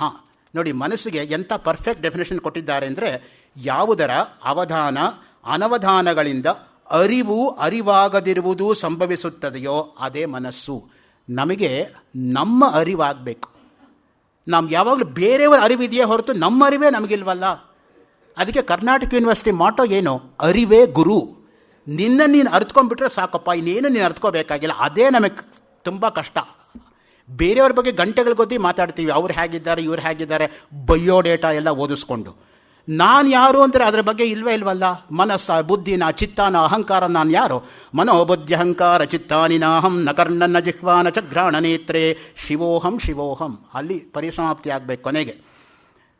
ಮನಸೈವ ಪರಮಾರ್ಥ ಜ್ಞಾನ ಸಂಸ್ಕೃತೇನ ಆಚಾರ್ಯ ಉಪದೇಶಪೂರ್ವಕಂಚ ಅನುದ್ರಷ್ಟವ್ಯಂ. ಬೃಹದಾರಣ್ಯಕ ಭಾಷ್ಯ 4:4-19 ಶಂಕರ ಭಾಷ್ಯ. ಸದ್ಗುರುಗಳ ಉಪದೇಶವನ್ನು ಅನುಸರಿಸಿ ಪರಮಾರ್ಥ ಜ್ಞಾನದಿಂದ ಸುಸಂಸ್ಕೃತವಾದ ಮನಸ್ಸಿನಿಂದ ಪರಬ್ರಹ್ಮ ತತ್ವವನ್ನು ಅನುಭವದಲ್ಲಿ ಕಂಡುಕೊಳ್ಳಬೇಕು. ಅನುಭವಾವಸಾನತ್ವ ಶಾಸ್ತ್ರಾಣಂ ಅನುಭವಗಮ್ಯಂ ಹಿ ವಿದ್ಯಾಫಲಂ. 2 ಬ್ರಹ್ಮಸೂತ್ರಗಳು ಅನುಭವವನ್ನು ಹೇಳಕ್ಕೆ ಹೊರಟಿರ್ತಕ್ಕಂಥದ್ದು. ನನಗೆ ಹಸುವಾದರೆ ನಾನು ಊಟ ಮಾಡಬೇಕೇ ಹೊರತು ನಾನು ಊಟ ಮಾಡಿಬಿಟ್ಟು ಪ್ರಭಾಕರ್ ಹಸು ಹೋಗಲಿ ಅಂದ್ರೆ ಹೋಗುತ್ತಾ? ಅವರವರ ಹಸು ಹೋಗೋದಕ್ಕೆ ಅವರವರೇ ಊಟ ಮಾಡಬೇಕು. ಸ್ವೇನೇವ ಯತ್ನ ಕರ್ತವ್ಯ, ಅದನ್ನೇ ಸ್ಪಷ್ಟವಾಗಿ ಹೇಳ್ತಾರೆ ವಿವೇಕ್ ಚೂಡಾಮಣಿನಲ್ಲಿ. ಆ ದೃಷ್ಟಿಯಿಂದ ಗುರು ಮಾರ್ಗದರ್ಶನ ಮಾಡಬಲ್ಲೇ ಹೊರತು ಅದಕ್ಕಿಂತ ಹೆಚ್ಚಾಗಿ ಇನ್ನೇನು ಮಾಡೋಕ್ಕೆ ಸಾಧ್ಯ? ಕುದುರೆನ ನೀರು ತನಕ ನೀವು ಕರ್ಕೊಂಡು ಹೋಗ್ಬೋದು. ನಾನು ನೀರು ಕುಡಿಯಲ್ಲ ಅಂದ್ಬಿಟ್ಟು ಮಕ್ಕ ಆ ಕಡೆ ತಿರ್ಸ್ಕೊಂಡ್ಬಿಟ್ರೆ ಕತ್ತಿ ಚಿಕ್ಬಿಟ್ಟು ನೀವು ಬಲವಂತವಾಗಿ ನೀರು ಕುಡಿಸೋಕ್ಕಾಗಲ್ಲ. ಆ ತರಹ ಗುರು ಸಹಕಾರಿ ಕಾರಣ ಅನುಭವ, ನಿರ್ಗುಣ ಶ್ರುತಿವಾಕ್ಯಗಳು, ಗುರುಪದೇಶ, ಈ 3 ಕೂಡ ಅದ್ವೈತ ವೇದಾಂತಕ್ಕೆ ಮೇರು ಮಟ್ಟದಲ್ಲಿ ನಿಲ್ತಕ್ಕಂತಹ ಸಾಧನೆಗಳು. ಆ 3 ಕೂಡ ಸದ್ಗುರುಗಳ ಉಪದೇಶವನ್ನು ಅನುಸರಿಸಿ. ಸದ್ಗುರು ಅಂದ್ರೇನು? ಸತ್ ಅಂದರೆ ಆತ್ಮ ತಿರುದಿರೋರು ಅಂತ. ನಾವು ಕನ್ನಡದಲ್ಲಿ ಹೇಳೋ ಹಾಗೆ ಸದ್ ಮಾಡೋ ಸದ್ಗುರುಗಳಲ್ಲ. ಸದ್ಗುರುಗಳ ಉಪದೇಶವನ್ನು ಅನುಸರಿಸಿ ಬೇಕಾಗಿರತಕ್ಕಂಥದ್ದು ನಮ್ಮಲ್ಲಿ. ಈಗ ನಾವೆಲ್ಲ ಟೀಚರ್ಸೇ ಹೊರತು ನಾವು ಯಾರೂ ಗುರುಗಳಲ್ಲ. ಅದು ಬಂದಿರತಕ್ಕಂಥದ್ದು ಪ್ರಾಬ್ಲಮ್.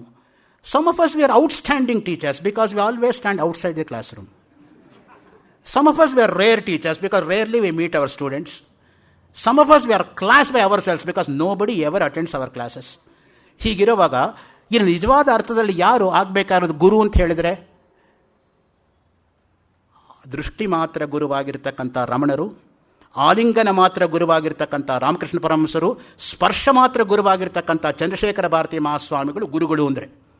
ಆ ಮಟ್ಟಕ್ಕೆ ಯಾರದು ಹತ್ತಿದ್ದಾರಾ ಅವ್ರಿಗೆ ಗುರು ಅನ್ನೋ ಶಬ್ದ ಹೊಂದಾಣಿಕೆ ಆಗತ್ತಪ್ಪ. ಇಲ್ಲದೆ ಹೋದರೆ ಗುರು ಅನ್ನೋ ಶಬ್ದ ವ್ಯರ್ಥವಾಗಿ ಹೋಗುತ್ತೆ. ಯಾರಿದ್ದಾರೆ ಈಗ ನೀವು ಕಣ್ಣು ಮುಂದೆ ತೋರಿಸಿ ಅಂದರೆ ಒಬ್ಬರನ್ನ ತೋರ್ಸೋಕ್ಕಾಗಲ್ವಲ್ಲ ಆ ಮಟ್ಟದಲ್ಲಿ ಇರ್ತಕ್ಕಂಥವರು. ಆ ದೃಷ್ಟಿಯಿಂದನೇ ಎಂಥ ಒಂದು ದುರವಸ್ಥೆಗೆ ಬರ್ತಾ ಇದೆ ನಮ್ಮ ದೇಶ ಅಂತ ಹೇಳಿದರೆ ಮನಸ್ಸಿಗೆ ಆಘಾತ ಆಗುತ್ತೆ. ನೆನಪಿಸ್ಕೊಂಡ್ರೆ ಎಂಥ ಮಟ್ಟದಲ್ಲಿದ್ದವ್ರು ಯಾವ ಮಟ್ಟಕ್ಕೆ ನಾವು ಹಿಡಿತಾ ಇದ್ದೀವಿ ಅನ್ನೋ ದೃಷ್ಟಿಯಿಂದ. ಆ ದೃಷ್ಟಿಯಿಂದನೇ ಮುಖ್ಯವಾಗಿ ಆಚಾರ್ಯ ಆಗಮ ಸಂಸ್ಕೃತೇನ ಮನಸಾ ಏವ ಇದಂ ಬ್ರಹ್ಮ ಏಕರಸಂ ಆಪ್ತವ್ಯಂ. ಕಠೋಪನಿಷತ್ ಭಾಷ್ಯ 2:1-11. ಆಚಾರ್ಯರು ಮತ್ತು ಆಗಮಗಳಿಂದ, ಆಗಮ ಅಂದ್ರೇನು? ಆ ಅಂದ್ರೇನು, ಗ ಅಂದ್ರೇನು, ಮಾ ಅಂದ್ರೇನು? ಆಗತಂ ಶಿವವಕ್ತ್ರೇಭ್ಯ ಗತಂಚ ಗಿರಿಜಾಮುಖೆ ಮತಿತಂ ವಾಸುದೇವೇನ ತಸ್ಮಾತ್ ಆಗಮ ಉಚ್ಯತೆ. ಅದು ಆಗಮ ಶಬ್ದಕ್ಕಿರ್ತಕ್ಕಂಥ ಲಕ್ಷಣ. ಆಗತಂ ಶಿವವಕ್ತ್ರೇಭ್ಯ, ಶಿವನ ಬಾಯಿಂದ ಬಂದಿರತಕ್ಕಂಥದ್ದು. ಗತಂಚ ಗಿರಿಜಾಮುಖೆ, ಗಿರಿಜೆಯ ಬಾಯಲ್ಲಿ ಸೇರಿಕೊಂಡು ಮತಿತಂ ವಾಸುದೇವೇನ, ವಾಸುದೇವನಿಂದ ಮಥನವಾಗಿ ಲೋಕಕ್ಕೆ ಬಂದಿರೋದ್ರಿಂದ ಅದಕ್ಕೆ ಆಗಮ ಅಂತ ಕರೀತಾರಪ್ಪ ಅಂತ ಒಂದು ದೊಡ್ಡ ಮಾತು. ಆ ಮಾತು ನಮ್ಮ ಪರಂಪರೆಯಲ್ಲಿ ಇರ್ತಕ್ಕಂಥದ್ದು. ಪರಂಪರೆಗೆ ಎಲ್ಲಿವರೆಗೂ ನಾವು ವಿಶ್ವಾಸ ಶ್ರದ್ಧೆ ಇಟ್ಕೊಳ್ಳೋದಿಲ್ವೋ ಅಧ್ಯಾತ್ಮ ಜ್ಞಾನ ನಮಗೆ ಹತ್ತೋದಿಲ್ಲ. ಅದಕ್ಕೆ ಹೇಳ್ತಕ್ಕಂಥದ್ದು ಯಾವಾಗಲೂ ಕೂಡ ಅಸಂಪ್ರದಾಯವಿತ್ ಸರ್ವಶಾಸ್ತ್ರವಿದಪಿ ಮೂರ್ಖವದೇವ ಉಪೇಕ್ಷಣೀಯ. ಶಂಕರಾಚಾರ್ಯ ಭಾಷ್ಯ, ಭಗವದ್ಗೀತೆ 13ನೇ ಅಧ್ಯಾಯ 2ನೇ ಶ್ಲೋಕ 2ನೇ ಸಾಲು. ಅವರು 16ನೇ ವಯಸ್ಸಿನಲ್ಲಿ ಬರೆದ ಪ್ರಸನ್ನ ಗಂಭೀರ ಶೈಲಿಯ ವಾಕ್ಯ. ಸಂಪ್ರದಾಯ ವಿಶ್ವಾಸಾಭ್ಯಾಂ ಸರ್ವಸಿದ್ಧಿ. ಪರಶುರಾಮರ ಕಲ್ಪಸೂತ್ರ. ಪರಶುರಾಮರು ಚಿರಂಜೀವಿಗಳು ಅಂತೇನೋ ಎಷ್ಟೋ ಜನಕ್ಕೆ ಗೊತ್ತು. ಕಲ್ಪಸೂತ್ರ 6000 ಕಲ್ಪಸೂತ್ರ ಲೋಕಕ್ಕೆ ಕೊಟ್ಟಿದ್ದಾರೆ ಅನ್ನೋದೇ ಗೊತ್ತಿಲ್ಲ ನಮಗೆ. ನಮಗೆ ಗೊತ್ತಿಲ್ಲದೆ ಇರೋದು ಎಷ್ಟಿದೆ ಅಂತ ಹೇಳಿದ್ರೆ ಭಯ ಆಗತ್ತೆ. ಅದಕ್ಕೆ ನಾವು ಓದೋಕ್ಕೆ ಹೋಗಲ್ಲ. ಓದ್ರೆ ಗೊತ್ತಾಗ್ಬಿಡುತ್ತಲ್ಲ, ನನಗೇನು ಗೊತ್ತಿಲ್ಲ ಅನ್ನೋ ಗೊತ್ತಾಗಬಾರ್ದು. ಅಂತಹ ಒಂದು ಇಗ್ನೊರೆನ್ಸಲ್ಲಿ ನಾವಿರೋದು. ಆಚಾರ್ಯ ಆಗಮ ಸಂಸ್ಕೃತೇನ. ಈಗ ಸಂಸ್ಕಾರ ಮನುಷ್ಯನಿಗೆ ಹೇಗೆ ಉಂಟಾಗತ್ತೆ? ಒಳ್ಳೆಯದನ್ನು ಕೇಳೋದರಿಂದ, ಒಳ್ಳೆಯದನ್ನು ನೋಡೋದರಿಂದ, ಒಳ್ಳೆಯದನ್ನು ಓದೋದರಿಂದ ಸಂಸ್ಕಾರ ಎಂಬತಕ್ಕಂಥದ್ದು ಉಂಟಾಗುತ್ತೆ. ಅದಕ್ಕೆ ಸಂಸ್ಕಾರದಿಂದಲೇ ಸಂಸ್ಕೃತಿ ಉಂಟಾಗೋದು. ಸಂಸ್ಕೃತಿಯಿಂದಲೇ ಸಂಸ್ಕೃತ ಬರೋದು. ಸಂಸ್ಕೃತದಿಂದಲೇ ನಾವು ಸಂಸ್ಕಾರವಂತರಾಗೋದು ಜೀವನದಲ್ಲಿ. ಒಂದು ಇನ್ನೊಂದನ್ನು ಬಿಟ್ಟಿರೋದಕ್ಕೆ ಸಾಧ್ಯ ಇಲ್ಲ. ಈಗ ಮಹಾಭಾರತದಲ್ಲಿ ಬರ್ತಕ್ಕಂಥ ಕಥೆ ತಮಗೆಲ್ಲ ಗೊತ್ತೇ ಇದೆ. ರಾಮಶುಕ ಲಕ್ಷ್ಮಣ ಶುಕ. ಆ ರಾಮನ ಗಿಳಿಮರಿಯನ್ನು ಸಾಧು ತೆಗೆದುಕೊಂಡೋಗಿ ಸಾಕ್ತಾನೆ. ಅದೇನು ಕೇಳುತ್ತೆ? ಬೆಳಿಗ್ಗೆ ಆದರೆ ಬನ್ನಿ, ವಿಶ್ರಾಂತಿ ತೆಗೆದುಕೊಳ್ಳಿ, ಊಟ ಮಾಡಿ, ನಿದ್ದೆ ಮಾಡಿ, ಆ ಮಾತನ್ನೇ ಹೇಳುತ್ತೆ. ಕಟುಕ ತೆಗೆದುಕೊಂಡೋಗ್ಬಿಟ್ಟು ಲಕ್ಷ್ಮಣ ಗಿಳಿಯನ್ನು ಸಾಕ್ತಾನೆ. ಅದೇನು ಕೇಳುತ್ತೆ? ಹೊಡಿತೀನಿ, ಬಡಿತೀನಿ, ಕೊಲ್ತೀನಿ, ಚಚ್ತೀನಿ. ಅದೇ ಸಂಸ್ಕಾರ ಉಂಟಾಗುತ್ತೆ. ಕೇಳಿ ಕೇಳಿ. ಅದಕ್ಕೆ ನಾನು ಕೈ ಮುಗಿದು ಬೇಡ್ಕೊಳ್ಳೋದೇನು ಅಂದರೆ, 5ರಿಂದ 12 ವರ್ಷ ಇರ್ತಕ್ಕಂಥ ಮಕ್ಕಳು ಮುಂದೆ ದಯವಿಟ್ಟು ತಂದೆ ತಾಯಿ ಜಗಳ ಆಡಬೇಡಿ ಅಂತ. ಏಕೆಂದರೆ ಆ ಮಕ್ಕಳಿಗೆ ಅದೇ ಕಿವಿ ಮೇಲೆ ಬಿದ್ದರೆ ಆ ಮಕ್ಕಳ ಸಂಸ್ಕಾರ ಹಾಗೇ ಉಂಟಾಗ್ಬಿಡುತ್ತೆ. ಆ ದೃಷ್ಟಿಯಿಂದ ಆ ಸಂಸ್ಕಾರವನ್ನು ಬೆಳೆಸ್ತಕ್ಕಂಥದ್ದು ತಂದೆ ತಾಯಿಗಳ ಮೇಲೆ ಬಹಳ ದೊಡ್ಡ ಒಂದು ಹೊಣೆ ಇದೆ. ಮಕ್ಕಳು ಸರಿಯಾಗಿಲ್ಲ ಅಂತ ಬಯ್ಯೋ ಸುಲಭ, ನಾನು ಸರಿಯಾಗಿದ್ದೇನೆ ಅಂತ ಪ್ರಶ್ನೆ ಮಾಡಿಕೊಂಡ್ರೆ ನಮ್ಗೆ ಉತ್ತರ ಕೊಡೋಕ್ಕಾಗಲ್ಲ. ಆ ದೃಷ್ಟಿಯಿಂದನೇ ಯಾವತ್ ಕರ್ಮಭ್ಯ ಉಪರಮತೆ ತಾವತ್ ಮನಃ ಸಮಾಧೀಯತೆ. ಗೀತಾ ಭಾಷ್ಯ 6ನೇ ಅಧ್ಯಾಯ 3ನೇ ಶ್ಲೋಕ. ಜಿಜ್ಞಾಸುವು ಎಷ್ಟೆಷ್ಟು ಕರ್ಮಗಳನ್ನು ಮಾಡುತ್ತಾ ಒಳಗಡೆ ಸರಿಯುತ್ತಾ ಹೋಗುತ್ತಾನೆಯೋ ಅಷ್ಟಷ್ಟು ಅವನ ಮನಸ್ಸು ಪ್ರಶಾಂತವಾಗುತ್ತಾ ಸಮಾಧಾನವಾಗುತ್ತದೆ. ನೋಡಿ, ಒಳಮುಖವಾಗಿ ಹೋಗಬೇಕು. ನಾವೆಲ್ಲ ಹೊರಮುಖವಾಗಿ ಚೆನ್ನಾಗಿ ನೋಡ್ತೀವಿ. ಅವ್ರು ಯಾರು, ಇವ್ರು ಯಾರು, ಅಲ್ಲಿ ಯಾರು ಕೂತಿದ್ದಾರೆ, ಇವ್ರು ಯಾರು ಎದ್ದು ಹೋಗ್ತಾ ಇದ್ದಾರೆ, ಇಲ್ಲಿ ಯಾರು ಒಳಗೆ ಬರ್ತಾ ಇದ್ದಾರೆ, ಎಲ್ಲ ಗೊತ್ತು. ಅದನ್ನು ಒಳಗಡೆ ಏನಾಗ್ತಾ ಇದೆ? Mind has mountains in it ಅಂತ ಹೇಳ್ತಾನೆ ಕೋಲ್ರಿಡ್ಜ್ ಒಂದು ಕಡೆ. It's not the external mountain, you have got a greater mountain with in your mind. Unfortunately you are not looking in, you are looking out. ಪರಾಂಚಿಕಾನಿ ವ್ಯತನ ಸ್ವಯಂಭೂ ತಸ್ಮಾತ್ ಪರಾಂಗ್ ಪಶ್ಯತೆ ನಾಂತರಾತ್ಮನ್ ಕಶ್ಚಿತ್ ಧೀರಃ ಪ್ರತ್ಯಗಾತ್ಮಾನಮೈಕ್ಷತ ಆವೃತ್ತ ಚಕ್ಷು ಅಮೃತತ್ವಮಿಚ್ಛನ್. ಕಠೋಪನಿಷತ್ ಅದಕ್ಕೆ ಹೇಳೋದು. ಹೊರಗಡೆ ಜ್ಞಾನ ಇದೆಯೇ ಹೊರತು ನಮಗೆ ಒಳಮುಖವಾಗಿರ್ತಕ್ಕಂಥ ಜ್ಞಾನ ಇರಲ್ಲ. ಕೂರ್ಮೋಂಗಾನೀವ ಸರ್ವಶಃ. ಒಂದು ಆಮೆಯಿಂದ ಪಾಠ ಕಲಿಯೋದಿದೆಯಲ್ಲಪ್ಪ, ಆಮೆ ಚಿಪ್ಪಿಂದ ಕಾಲೆಲ್ಲ ಆಚೆ ಚಾಚ್ಕೊಂಡಿರುತ್ತೆ. ಭಯ ಆದ ಕೂಡಲೇ ಚಿಪ್ ಒಳಗಡೆ ಕಾಲು ಎಳ್ಕೊಂಡ್ಬಿಡುತ್ತೆ. ನೀವು ಚಿಪ್ ಮೇಲೆ ಎಷ್ಟು ಹೊಡೆದ್ರೂ ಆಮೆಗೇನೂ ಆಗಲ್ಲ. ಹಾಗೆ ಹೊರಮುಖವಾಗಿರೋ ಇಂದ್ರಿಯಗಳನ್ನು ಒಳಮುಖವಾಗಿ ನಾವು ತಿರುಗಿಸ್ಕೋಬೇಕು. ಅದು ಮುಖ್ಯವಾಗಿ ಬೇಕಾಗಿರ್ತಕ್ಕಂಥದ್ದು. ಅಂತರಿಂದ್ರಿಯ ನಿಗ್ರಹ ಶಮಃ. ವಿವೇಕ್ ಚೂಡಾಮಣಿನಲ್ಲಿ ಡಿಫೈನ್ ಮಾಡ್ತಾರೆ ನೋಡಿ. ಶಮ ಅಂದರೆ ಏನು ಅಂದರೆ ಅಂತರಿಂದ್ರಿಯ ನಿಗ್ರಹ ಅಂದ್ರೇನೋ ಮನೋನಿಗ್ರಹ ಅಂತ. ಮಿಕ್ಕ ಇದು ಕೂಡ ಬಾಹ್ಯೇಂದ್ರಿಯಗಳು. ಕಣ್ಣು, ಕಿವಿ, ಮೂಗು, ನಾಲಿಗೆ, ಚರ್ಮ, ಇದೆಲ್ಲ ಬಾಹ್ಯೇಂದ್ರಿಯಗಳು. ಸೊ ಈ ಎಲ್ಲ ಇಂದ್ರಿಯಗಳು ನೋಡಿ ಹೊರಗಡೆ ಚಾಚ್ಕೊಂಡಿದೆ. ಕಣ್ಣು ಆಚೆ ತೆಕ್ಕೊಂಡಿದೆ, ಕಿವಿ ಆಚೆ ತೆಕ್ಕೊಂಡಿದೆ, ಮೂಗು ಆಚೆ ತೆಕ್ಕೊಂಡಿದೆ, ಬಾಯಿ ಆಚೆ ತೆಕ್ಕೊಂಡಿದೆ, ಕೈಯಲ್ಲಿರ್ತಕ್ಕಂಥ ಪೋರ್ಸ್ ಮುಖಾಂತರ ನನಗೆ I am feeling the air. So ಹೀಗಾಗಿ ಎಲ್ಲ ಆಚೆ ತೆಕ್ಕೊಂಡಿದೆ. ಒಂದೊಂದು ಇಂದ್ರಿಯ ಇಟ್ಕೊಂಡೇ ಪ್ರಾಣಿಗಳು ಪಕ್ಷಿಗಳು ತಮ್ಮನ್ನು ತಾವು ಹಿಡ್ಕೊಳ್ಳೋಕ್ಕಾಗಲಿಲ್ಲ. ಇನ್ನು 5 ಇಂದ್ರಿಯ ಇರತಕ್ಕಂಥ ಮನುಷ್ಯ ಎಷ್ಟು ಕಷ್ಟ ನೋಡಿ ತನ್ನಂತಾನು ನಿಗ್ರಹಿಸ್ಕೊಳ್ಳೋದು. ಅದಕ್ಕೆ ವಿವೇಕ್ ಚೂಡಾಮಣಿಯಲ್ಲಿ ಒಳ್ಳೆ ಶ್ಲೋಕ ಬರುತ್ತೆ. ಕುರಂಗ ಮಾತಂಗ ಪತಂಗ ಮೀನಾ ಭೃಂಗಾಹ ಪಂಚಬಿರಂಚಿತ ಕಿಂ. ಕುರಂಗ ಜಿಂಕೆ ಹೇಗೆ ಸಾಯುತ್ತೆ? ಕಿವಿಯಿಂದ ಸಾಯುತ್ತೆ. ಜಿಂಕೆಗೆ ಸಂಗೀತದ ಬಗ್ಗೆ ಒಲವು ಜಾಸ್ತಿ. ಜಿಂಕೆನ ಹಿಡ್ಕೊಳ್ಳೋಕ್ಕೆ ಅವನೇನು ಮಾಡ್ತಾನೆ? ಬೇಡ್ರವನು ಸುಮಧುರವಾಗಿರ್ತಕ್ಕಂಥ ಸಂಗೀತ ಹಾಕ್ಬಿಡ್ತಾನೆ. ಅದು ಆ ಸಂಗೀತ ಕೇಳ್ತಾ ನಿಂತ್ಕೊಂಡ್ಬಿಡುತ್ತೆ. ಆವಾಗ ಅವನು ಹೊಡೆದುಕೊಂಡ್ಬಿಡ್ತಾನೆ. ಸೊ ನೋಡಿ, ಕಿವಿಯಿಂದ ಜಿಂಕೆ ಸಾಯಿತು. ಮಾತಂಗ ಆನೆ ಇದೆ, ಸ್ಪರ್ಶೇಂದ್ರಿಯ. ಸೊ ಗಂಡಾನೇನು ಹಿಡ್ಕೊಳ್ಳೋಕೆ ಅವನು ಏನು ಮಾಡ್ತಾನೆ? ಎದುರುಗೊಂಡು ಹೆಣ್ಣಾನೆ ಅಂತ ನಿಲ್ಲಿಸ್ತಾನೆ. ಇದು ಹೆಣ್ಣಾನೇನು ಮುಟ್ಟಕ್ಕೆ ಹೋಗಿ ಅಲ್ಲಿ ಬಿದ್ದು ಹೋಗ್ಬಿಡುತ್ತೆ ಕೆಡ್ಡಾನಲ್ಲಿ. ಸೊ ಕುರಂಗ ಮಾತಂಗ. 3ನೇದು ಪತಂಗ, ದೀಪದ ಹುಳು. ಕಣ್ಣಿಂದ ಸಾಯುತ್ತೆ. ಅದು ಗೊತ್ತು, ಅದ್ರ ಹತ್ರ ಹೋದ್ರೆ ತಾನು ಬದುಕಲ್ಲ ಅಂತ ಅಲ್ಲೇ ಹೋಗುತ್ತೆ, ಸಾಯುತ್ತೆ. ನೀವು ಮನೇಲಿ ನೋಡಿರ್ತೀರ, ಸ್ವಲ್ಪ ಮಳೆ ಬಿದ್ದು ಭೂಮಿ ಮೇಲೆಲ್ಲ ನೆಂದು ಬಿಟ್ಟು ಮಣ್ಣು ವಾಸನೆ ಬರೋಕ್ಕೆ ಶುರುವಾಗುತ್ತೆ ನೋಡಿ.